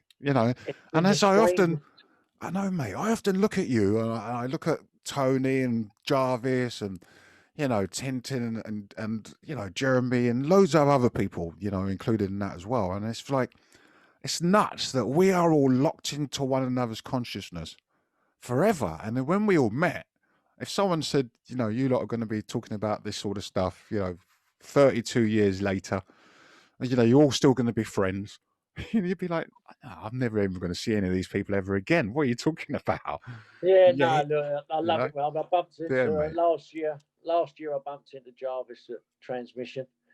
Yeah, it was lovely to see him. That's the first time I'd seen him for a long time. I went to one of his first, if not the first, biology down at the Snooker Hall in Creek Road, Greenwich. That was with the fight, Tyson and Bruno fight. It wasn't that one, but it was about that time. Yeah. And I remember that was the first time they'd staged that stuff, hadn't it? Yeah. Which was an odd combination as well, wasn't it? It was an odd combination, that you had the fight, at this party that we all get off our heads on taking this love drug, but we're going to watch this heavyweight title fight, which just shows you the impact of Tyson, to be fair to the fella. Yeah. Was it Bruno and Tyson? Yeah, it was Bruno and Tyson. Yeah, because I was gutted that I was going to miss that fight myself, and because we had a party the same night. In fact, we had a party in that venue that I mentioned earlier, like that aerodrome type thing. Right. And it snowed that night as well. And I ended up doing a butterfly dive onto a crowd of people from this line of police in riot gear. They kind of tried to grab me, and I've done a dive and they all got me away from the line. It was just amazing, brother, And then we were all standing there. Yeah, and then we opened the door and it was this a massive, massive door, and then we slid the door open and there was probably about 40 policemen standing there, and it was snowing on top of their uniforms. And in the warehouse, there was probably about, 1,000 people, because it was still quite early. There was about 1,000 people, and we all just stood there in silence. And, and the police were in silence, and we just stood there. It was probably only for about 10, 20 seconds, but it seemed like a lot longer, Yeah. And then suddenly the policeman was like, there's no party going on here. And everyone kind of just laughed, and then they just shut the door and was like, no, mate, you're going to have to wait for us to leave now. And we had the party, obviously, but incredible time, incredible memories. And then, so 93, you're actually on the road now. Now you're going to different venues. Because is this the same kind of time when you was doing rock here? Yeah, but it never stopped. It just didn't stop. Yeah. It was one thing after because another. By then there was a lot of licensed venues. We should point that out. So there was licensed venues. So you were doing that route. You was going to licensed venues. Tasco Warehouse in Plumstead was brilliant. Yeah. See, I never got to go there. What was that warehouse like? I remember the flyers. It was, it was a bit like, it was a bit like Ferry Lane. Yeah, slightly smaller, but you had an outside area like Ferry Lane that was fenced, so you could go out and stuff like that. It was difficult to have a second sound out there, so we used to put one out in a tent. Okay. So we could have the hardcore inside and one out there. Nice. I did Every Picture Tells a Story there. I did the first 2 Desires there. It was Labyrinth Desire before the split, but after the split, then because obviously what you're talking about there is you obviously did a few collaborations with different teams as well, didn't you? Yes. Desire. I mean, but before you did Desires, was you doing 2000 AD, Phil? Yeah, so Phil Yeah. had come in as a partner. We worked together for a couple of years. Yeah. It wasn't a bad time. Yeah. I remember 2000 AD. I think Phil was doing parties before me. But I always remember, I always remember, am I right there? I mean, you might know. No, I think Phil's first party was September '89. Okay, it's really weird because when I met Phil, I just, the brand 2000 AD, I remember his flyers, those long, thin flyers. Remember them? Yeah, that's it. I've got them. Yeah, and I don't know why. I always thought that he was doing parties before I was because immediately he had that respect. Yeah. I think you Okay. if I remember rightly, you were in November, so I think you're pretty much in front. Yeah. I'm not. Don't get me wrong. I'm not 100% sure, but I'm pretty. I think it was September '89 when he kicked it off. Sure. So you started these collaborations. So you did your 2000 ADs again. 2000 AD. He got a lot of respect quite quickly as well, didn't he, Phil? Yeah, but then we started Desire. And then Desire, and so let's talk about that for a second. So Desire, again, that was Phil. So Desire was Phil on you, was it? Yeah, it was me and Phil that started Desire. Yeah. And let's just talk about Desire. Like your demographic was different because this was like, was it Jungle Night Desire or drum and bass Desire? What? No, I can't. Okay. I can't honestly say it was like that in terms of how we planned it. You know, we'd done Every Picture Tells a Story already, but that was mine. Yeah, so, which was really nice. That was a really nice series of events as well, because you had this flyer and it had Every Picture Tells a Story, because people will remember these flyers, Joe, you know? Yeah. And it said every picture tells a story, and then you had these pictures from the parties you did, and they were always exciting, you know. That's what I'm saying. Your flyers were always collectible, especially that Every Picture Tells a Story. I can't believe what they're changing hands for on it. Yeah, it's nuts, isn't it, Joe, mate? Wow. It's nuts. You know what I mean? I got contacted the other day and so on. I think they sold a Genesis fly for 250 quid. Yes, yeah. There's some of your early ones are right up there. Nuts, mate. It's nuts, mate. And so so that Every Picture Tells a Story series. So you've done that, and so that was just you. That was just Labyrinth, was it? Yeah, that was me. Yeah. But what came out of that? We'd done. I'd started doing Every Picture Tells a Story on some of the nights at Labyrinth 12 Dalston Lane. It'd gone really, really well. So you know what? Let's try one. We'll try the Tasco. Gone really, really well. Yeah. We also did Tottenham Sports and Leisure Centre. We also did Wonderland Arena. Done a couple in there. Yeah, the Wonderland. Neville, really, was it Neville? Yeah, that's it. Yeah. Went well. Old Jamaican geezer. Yeah, that's it. You know, really, really done well there. But that was good. That was a good little venue, Wonderland. That was on Lee Bridge Road. That was on the same road as the Dungeons for a lot of people who might not know. But yeah, that was great. But then I think Phil wanted his own rave. Yeah. And Phil picked the name Desire, not me. Sure. And although it was a joint financial and collaboration-wise operation, the first two were done Labyrinth 2000 AD presents Desire. Yeah. But then we'd had the partner, the Waves. Sure. And he went off and took Desire, which was, with our blessing. Sure. And I guess to him, it's like, mate, you got Labyrinth, mate. Just let me jog on with this. You know what I mean? Yeah. Well, that's what I'm saying. It was quite, we'd fallen out over whatever. It was quite obvious that we couldn't work anymore together. So consequently, we decided we'd part our way, go different ways. Sure. It would have been wrong for Phil to have left there with nothing. Yeah. So when Phil left from 12 Dalston Lane, it was with our blessing as well that Desire went with him. That's fine. Sure. No problem with that whatsoever. No claims to it whatsoever. Yeah. And he went on to had great success with that too, didn't he? He had quite a few good parties with it. Yeah, why not? Absolutely. Totally, mate. So now we're like, how many decades in are you now? It's like, is it like 15 years? Yeah, it's like 15 years in or something like that now. No, I think we're about 7 or 8 years in. It's about 7 or 8 years in now. Yeah, I mean, we were, the venues just kept popping up, Yeah. We were at the Rocket, we did quite a few there. We were at Bagley's, we did 6 there. Wow. We did the Astoria. You did Astoria, yeah? Yeah, done Astoria. Nice. Yeah, it was great. I mean, Astoria, Mr. Mate, they trashed it. They absolutely trashed it. They let them up the circle with the nice tables and the lamps with the blood. They trashed it. Because you only want to dance. You want to dance on the tables, don't you? I filled the place up. I walked out with 500 quid. Yeah, I hate when that happens, Joe. Yeah, Damages. I hate when that happens, mate. I hate when that happens. They wrecked it. The toilets were in bits. It was just got absolute. It's the most destructive part we've ever done was the Astoria, the most expensive. Yeah. I come out here with 500 quid for a full house. Mate, I hate that. It's happened to me, mate. I hate that. You know what I mean? But so mate, so it's like, so now, so you've done your Astoria party. You've come out with 500 quid. Everyone thinks you're rich. Oh, every time. Every time. You know. And then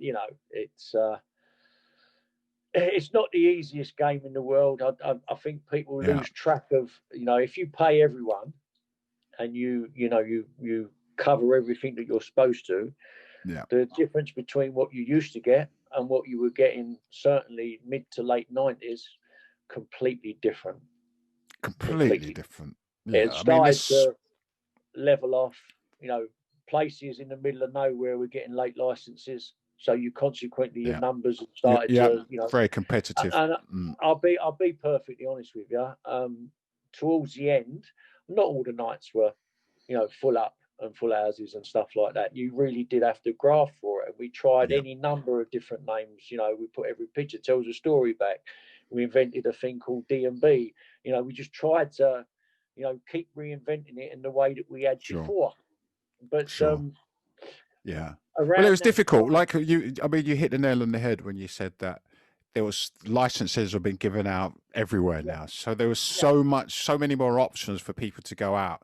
Absolutely. And where a lot of people used to have come from out of London to go to Labyrinth, now they're just going locally, aren't they? Just down the road. You could go out in Maidstone, Aldershot, Berkshire, places that a few years early unheard of. Yeah, now, it was like Sharon and Trevor's, and Yeah, well, Rhythm Station got a late license. This one got. They all started getting them, and people started getting into the new way, as it were. But then we already had the problem of the Hackney Council by then. They'd already reared their head, and they'd obviously made it very clear that they wanted us out of there. It's such a shame. And by there, we're talking about Four Aces, Yes, Four Aces, well, we didn't leave there till New Year's Eve night, 97, 98. But first, I'm sorry, I banged into the mic there. But first, you didn't just give up just like that. There was a massive campaign. You tried to save the building, and there was a massive thing, wasn't there? But we had someone from who used to go to the club, who worked at the council, worked at the council, and we were getting on with our campaign, and then someone phones up, need to come and talk to you. I've got something to show you. Okay. And this is way before there was a decision made, certainly a public decision. Sure. And they came to see me and Sue. They'd already named. I knew it was going to be called Labyrinth Towers 6 months before. 6 months before it was even decided that they were even going to go ahead. That's impressive, Joe, man. That is so impressive, mate. Well, it's in the. I've got the footage. It's unbelievable, mate. That is impressive. That is impressive, Joe. We knew that they were going to call it Labyrinth Towers. We knew that they were going to call it Collins Tower, and we knew that they were going to call it Dunbar Tower. And that is amazing, Joe. Now, so we can just put this in people's heads, they knocked down. After a massive campaign to try and stop them from knocking down Four Aces because of all of its history and everything else, they've knocked it down. They've done that part. But they've built some towers, some beautiful high-end apartment block there. Luxury. And they've named one luxury apartments. And they've named one of the blocks Labyrinth. Labyrinth Towers. Labyrinth Towers. Now, the fact is, they haven't named any streets after Sunrise or Energy or Genesis. They haven't named any buildings after any of us. So to know, I don't know whether I laugh or cry. Well, know that you got a tower block, a luxury tower apartment block named after Labyrinth, named after something you dreamed up in your bedroom. You're not an architect. You know what I mean? You dreamed up a net. Yeah, That's amazing, Joey. Yeah, I've been round. It's quite strange. I went round there and I buzzed up number 12 and asked if they were open.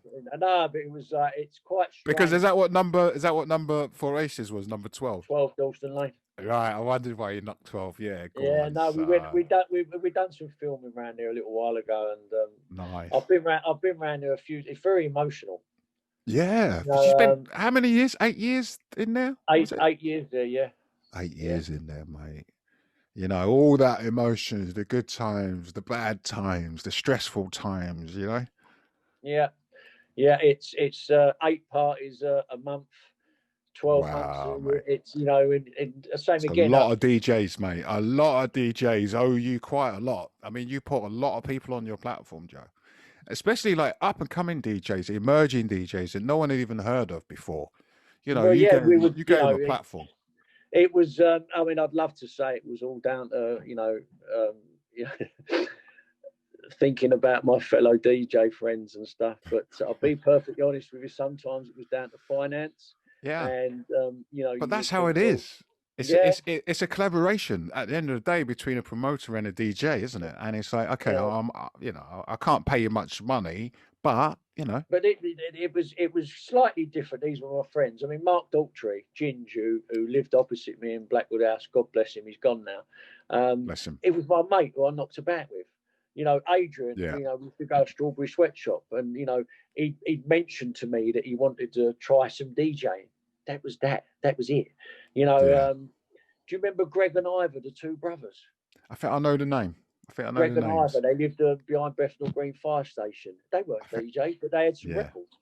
You know, Mervyn from over Porthy Music, who's now, you know, still playing now.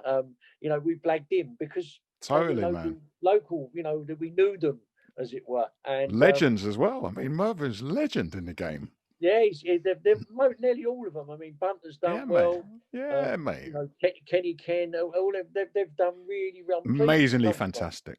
Yeah, and that's the thing. The DJs that we're talking about, most of these DJs, you know, they're world leaders in the genres that they're playing in today. They're world leaders. So, and that was their early. Well. I mean, Prodigy stole their light, if you want to call it that. They've been the most successful thing that's come out of there in terms of Labyrinth wise.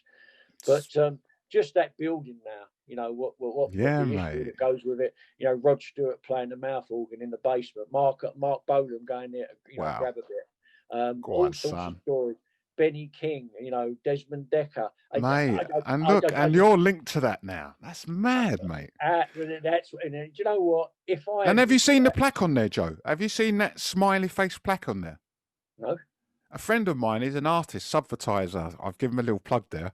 He created these plaques, which were basically called like English hedonists. And they were celebrating people that had, you know, like the blue plaques that are on buildings. They celebrate. Yeah. So these plaques are basically celebrating where big things happened. And he sent me one, and I actually spoke to him one day, and he said, "Oh, I'm just on my way to put one on the Labyrinth building." And so it's actually still there. So there's actually a plaque on there. I'm going to go and find it. Yeah, you can actually buy them from his website as well. Subvertiser, his name is. Oh, go and have a look. It's really cool. I know you'd like it, Joe. It's really cool, mate. You know, and it's a bit of vinyl. And if you're outside on Dawston Road, High Road there, whatever that road's called, if you're on that road there, it's an empty library now. You know that. It's empty, is it? Yeah. Well, it stood after. It stood there for 6 or 7 years after we left. They did nothing with it. Yeah, and then when they did, they built the blocks of flats, which is fine. They've sold them. But the actual commercial premises at the front of the building, they sat empty for 6 years. Mate, it's outrageous, isn't it? It's outrageous. Well, it's actually at the front of that building where the plaque is. It's the size of a vinyl, 12-inch, and it's just at the front in the corner, mate. Have a look, mate. Have a look. What I'll do is I'll send you a picture so you know what to look for, you know, and I'll send you a link to his website as well. But Joe, mate, you got a building in Hackney named after something that you dreamed up in your bedroom, mate. That is nuts, Joe. I'm honoured. Don't get me wrong. Yeah, mate, that's nuts. I know what it means, but it's not really for me to sort of, You know what I mean? Oh, mate, I'll blow your trumpet, mate. I'll blow your trumpet. Don't happy. worry, brother. I'm Yeah, happy with mate. that. You know what I mean? That tells me that it ain't never ever getting forgotten. Yeah, never being forgotten, mate. That's nuts. And Labyrinth you know, Towers, because that's the club that used to be where that building is, and I had front and back, so that's it. That is nuts. Yeah, you had the gaff, mate. You had the gaff. You know, you had the keys to the gaff. And so when you look at what's going on today, because obviously the podcast is being recorded in 2020, late in 2020, and you know we've got all these COVID restrictions. Have you seen any of the proposed or any of the videos of self-isolated raves yet? Have you seen any? I've seen a couple. Unfortunately, I have. Yeah.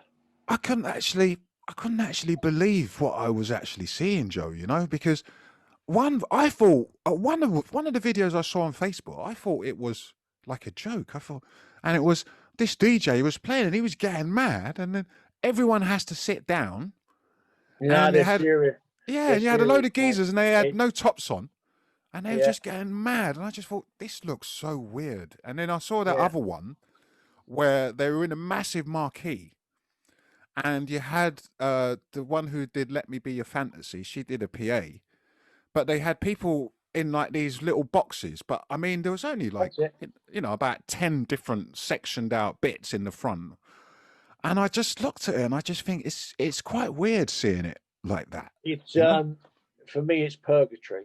I you know, I'm sure there's a bit of this in you as well. What we went through all those years ago, sure, because we didn't want to go and sit in the local Mecca with all the carpet and chrome, having, you know, penguin suits turn around and tell us what we could and couldn't do. So, you know, we took it upon ourselves to, in a lot of cases, break the law to uphold our law. Yeah. So consequently, we could party with freedom to express ourselves, do our own shit in the way we want to do it. And, you know, for me, I feel that I always try to uphold that camaraderie, that feeling, that way of life that we created. Yeah, me too. Me too. When I see that now, sheep pen parties, where you've got to put your hand up if you want to go to the toilet. Can I go to the toilet, please? Are you having a pardon? Unbelievable. I spoke to some people, you know, they told me that if you tried to leave the pen, you would be thrown out. If you tried to dance, you would be thrown. Now, if that is the case, I think that is the case, Joe. I think that's the case, mate. Because the ones that I saw, a couple of people, they jumped up to do a dance and security came straight on them and made them sit down. Then with me, that something would happen. Yeah. Yeah, I'm just like, mate. I'd only go to one of them. It's you know, it's I don't get it. If you're going to have a dance party, where do tables and chairs come in that you can't get up from? Yeah. It's a weird situation. Because people, obviously, there's loads of promoters that we know as well that they're going to carry on and they're going to do these parties. That's their choice, and I understand under these conditions. And you're like, you know, I'm not taking anything away, and neither are you. We're not taking anything away from any of these promoters who make that decision. That's what they're going to do. It's a different thing to me, and I don't want to do it. To us, coming from where we're coming from, it seems quite alien. Even though there are some people that came from where we came from and they're doing it, but it's, you know, it's neither here nor there. I just feel like, I don't know, maybe with technology involved as well, you know, augmented something in the box with you, or I don't know. I think it's an odd situation. I don't think we're ready to comply yet. I think that's not quite the way. You know, I'm sorry that we've all got to stay in. Believe me, I would love to go out and slide down the wall at 6 a.m. There's nothing I dream more of. But I'm sure we have to wait a little while longer and do things correctly. Yeah. I think if we allow ourselves to be caught in this trap of tables and sheep pens, we have the possibility of never really returning to the way we were. That's going to predict the whole future of things. Yeah, for sure. It will drive it underground. People who I know already are inviting me to events. Yeah, and me. That's what I'm saying. So it's going to happen. Yeah, and it seems like it's gonna be bigger than before, but not in terms of emotion, because people try and say, because I've mentioned it on the podcast before, that I had a few different journalists contact me saying that, you know, we're currently going through the third summer of love in London, And it's like, no, what we're saying is we're not saying there's going to be a third Summer of Love, and we're not saying that it's going to have the same impact as what it had during Acid House. What we're saying is there's just going to be a load of illegal parties. You know? Without a doubt, without any shadow of a doubt. Maybe not until, sort of April or May. I've heard of quite a possible big event at Christmas, maybe New Year. But wow. same again, it's, we had to go through a lot in terms of, police, gangsters, councils, property owners. I never used to think nothing of crawling through a window with a screwdriver and a set of bolt croppers. And if that's Those the are way the it days. has to go, if that's how it has to go, fine. The only downside is COVID. If you're going to have people that are partying are going to get ill, that's wrong. And can you imagine what they would do to you as the promoter? Oh, if a load of 10 people at an illegal party said they got it at your party, I bet they might get like murder charges or some massive charges. Yeah, well, circumstantial, legal problems can come from that without a doubt. Totally, because you remember when I think it was like 1990, or actually probably later than that, in the mid 90s, when the whole rave thing really kicked off in the States. What the police did is they were using these crack laws to close down all the parties and confiscate the buildings from the owners. So what they were saying was, like, these crack laws, I'm not quite sure what they were, but as far as what I can make out, that these I thought I lost the signal. Yeah, so these parties, these crack houses, anywhere they were selling crack, the police had found a way, they've changed the laws that they can actually confiscate the building. Well, they've changed the laws again here. Yeah. Well, so they could confiscate the building, So they used, and that was early on in the 80s. So in the mid 90s, when people were doing parties, they were like making sure that they were putting these crack laws on the raves as well. And that kind of killed it for a lot of party promoters. But they did that to here too, yeah? Oh, yeah, in recent times they've changed the laws. Yeah. Yeah, well, I found a story where 2 DJs had been stopped at a party a few weeks ago. And, they did what they would have done over the years. They just, the music stopped. They'll just stand there and let the police do what they've got to do. And then everyone can go home. And apparently the 2 DJs, someone selling cans of Coke and hot dogs, all got 10 grand on the spot fines. Wow. A lot of people. Now, all that you have to do now is be involved. Yeah. If you're involved, that's conspiracy. Yeah. And that's a lot tougher than how they changed it for us. So I don't know how they're going to get around it. But personally speaking, I don't really want to do any of these, like you say, social distance things. If I can't give someone an hug and spend 5 or 10 minutes dancing around like a lunatic and slide down the wall because it's 6 in the morning, I ain't interested. No, neither am I. I want what I had. I like what we did. Yeah. 32 years of it. I do not want to sit at a table. Ain't a bit of me. God's son. So, Joe, what do you do now? You like property development or something like that, are you? Yeah, I look after. You spend most of your time. Battersea, all around that area. I've got some amazing places that I look after. Some clients, penthouse. Nice. Some beautiful properties overlooking the Thames. And I've spent the last 18, 19 years sort of building that up. Building a portfolio. God's son. Well, I'm happy now. It's not my portfolio. I work for I work for 2 people, to be honest with you, and sure. I'm very, very happy what I do. I run my own music situation as well at the moment. You got like a record label or something?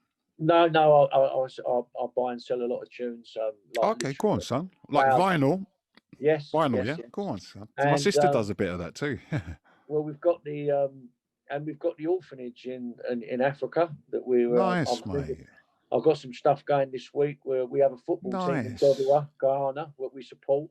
And nice, Joe. They're now in the league, and we've got one football team to 3 or 4 football teams. These were babies that my mate was the manager of Dennis Brown, the reggae singer, a guy called Roger Boa.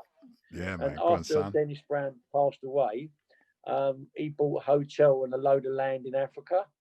And he said he was walking around it and he found a barn and it was all locked up. And when he actually found out what was going on in this barn, it was an old woman, Beatrice, with all these kids that she looked after. Wow. And consequently, they had nothing. Some of them got AIDS, no parents, no mums, no dads, no this, no that. And, you know, look, I didn't go out of my way. He just told me about it and something clicked. Yeah, Next mate. thing I know, we're getting barrels, we're getting plasters, we're getting, you know, football kits, football boots, football shirts. So now we have the orphans who are the babies, and we also have the Dodgy football team. And tomorrow I'm dropping off 2 barrels. They're on their way. That will get. No way, mate. Oh, Joe, So, yeah, nice one, mate. Great work, that man. Side of it. I'm trying to direct action. Because I've that's what I like. Yeah, I like that, man. Direct action as well. So you're not just giving money to an organisation and not at all. I mean, yeah, you know, and they spend it on Labyrinth admin. People have contributed to it. I've done a few collections over the years on the Labyrinth pages, and I get loads of stuff. I send them anything, toys, medical, yeah, nice, football, brother. Anything that, you know, because they ain't got nothing. Totally, mate. Totally, mate. That's so nice, mate. It's honestly pat on the back, brother. You know, that's good enough work. for me at the moment. That's what I'm doing Good at the work. moment. Yeah, you know, mate. trying to get through COVID like everyone else. And that's the thing now. We're trying to get through the COVID thing. And I mean, what do you think? Do you think? Well, we've kind of already answered it. I guess if we accept the terms that are happening, no, neither do I. And like what you said, if we accept the terms of our licensing terms now, then it is going to be difficult to get back to that no dividers, you know, no self-isolation. It's going to be so difficult. I think it's going to be all of 2 or 3 years, possibly more, because I don't think we're going to be safe until we have a vaccine or some type of a prevention vaccine, if not the full vaccine. Sure. You know, we need a vaccine that lowers down, you know, what it does to you, as it were, at the very least. And then I think we can all walk through. Other than that, you know, people are going to have to, you know, come out with some pretty inventive masks that are going to really, you know, save people's lives. At the moment, a lot of the masks that I see flying about, they, you know, they're not fit for purpose, are they? Yeah, yeah. You know, if you have a really good mask, you look like something out of, you know, look, I don't know, it doesn't look good. Sci-fi. Yeah. Yes, you know, Cyberman or something, you know. Yeah. And so I'm not sure what the answer is, but for me, tables, sheep pens, not a bit of me. Not doing it. So the future for Labyrinth, then, if that all goes away, what do you think about doing, like, reunions and stuff? Oh, nice one, Joe. I'm just chomping at the bit, mate. It's doing my nothing that I can't book somewhere. I had a great time down last year at the Cause in Tottenham. We had a great night.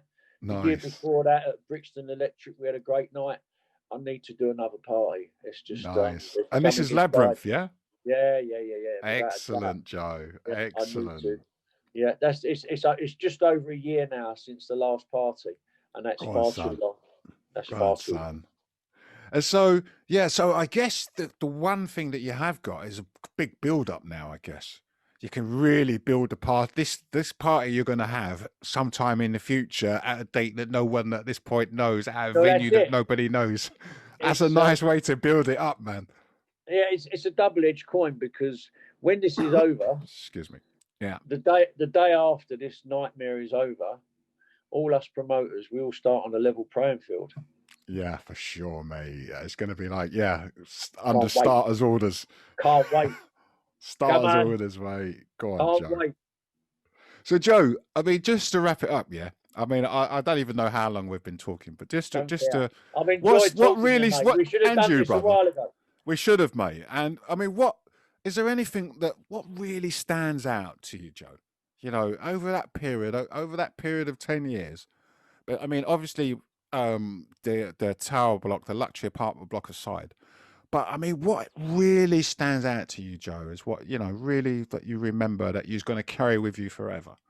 Well, while I was doing some research a little while ago, we were doing it with Channel 4. And they, you know, we spoke, well, how long were you at Silver City? Well, we were at Silver City here. How long was you here? How long was you at 8 years? How long was you at the Pleasure Room? 3 years.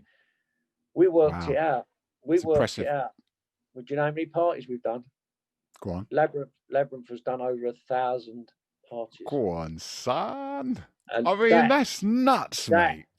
And when I realised, and I looked at it, and I added it up, and that, you know, when you include 0, every picture tells a story, Desire, Labyrinth, this one, that one, Land of 1,000 Dances, mate, and that for me is done.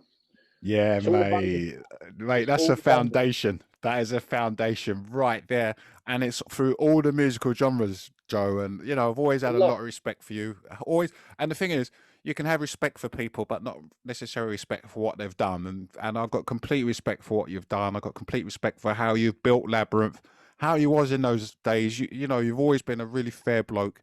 You know, whether or not you're up for a bargain or not, we're all up for bargains as promoters. You've always been a really fair bloke. You've always given people the platforms, and you have always been very much like me. If someone just comes and says, "Give me a chance," you're like, "Go on." You know yourself. You have it. It's, you know, I'm an opportunity. It's like, play me a tape. If I know you can do it, I'll give you a That's go. it. You've got it. Yeah. I know you're like that, Joe. Everyone deserves their 15 minutes of fame. I totally agree, brother. And that's why you've got that respect. And that's why, you know, Labyrinth, you could, in effect, go for another 10 years, mate. You know, well, I can imagine it. I imagine by then, mate, it might be virtual raving. Yeah, but it might be virtual raving. Then you won't even have to leave the gaff. Then I might get away with it then. You might have to leave the gaff. You know what I mean, mate? Can you imagine? You know? Yeah. But listen, Joe, honestly, mate, it's been really great having you on the show, man. And I know you know what? We've hardly touched on anything. We've hardly touched, and that's why what we're doing is we're revisit, because you know what, mate? Anytime you want, mate, it's been a pleasure. Listen, mate, I'll just show you this. I've got loads of questions, yeah? I haven't asked none of those questions. So you're saying that we could go on. I haven't asked none of these questions. If you want to do it, this is all from me head, mate, you know? Do another one. No, we will. We'll definitely circle back, and we'll definitely do something again, Joe. So look, I'm going to let you go.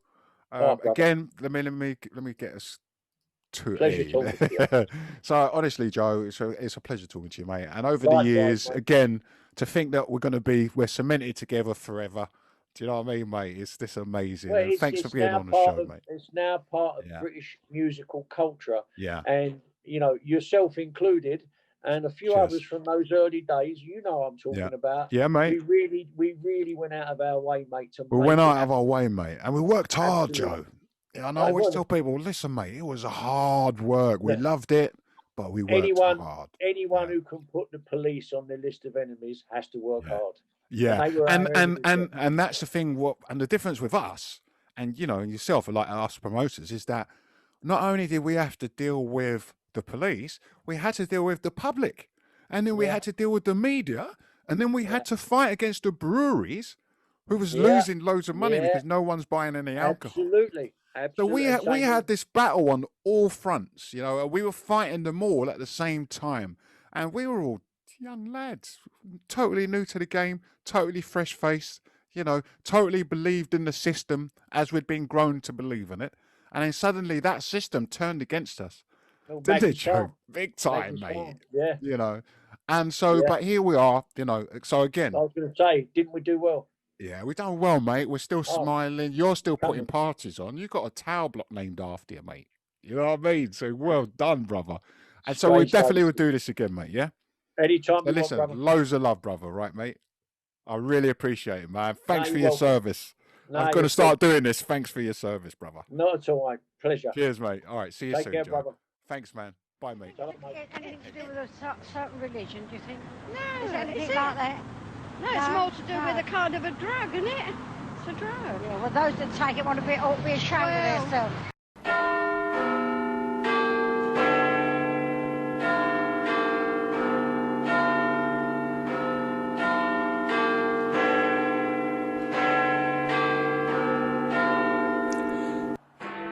According to The Sun, there were thousands of empty ecstasy wrappers littering the floor of the 250-foot-long hangar.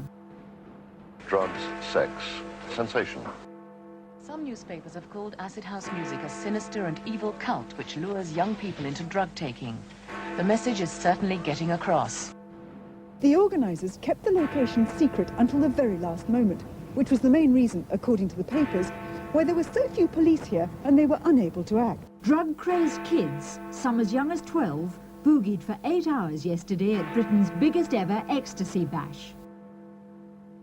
The party took place here, infiltrated by reporters from the Mail and the Sun. There's meant to be a drugs-related craze. What do you know about acid house music? It must affect the brain in some way. Unless it's just the music that does it. All them lights flashing don't do you any good either, do it? I wouldn't even go in the pub where them lights are. Oh, no. They drive you mad.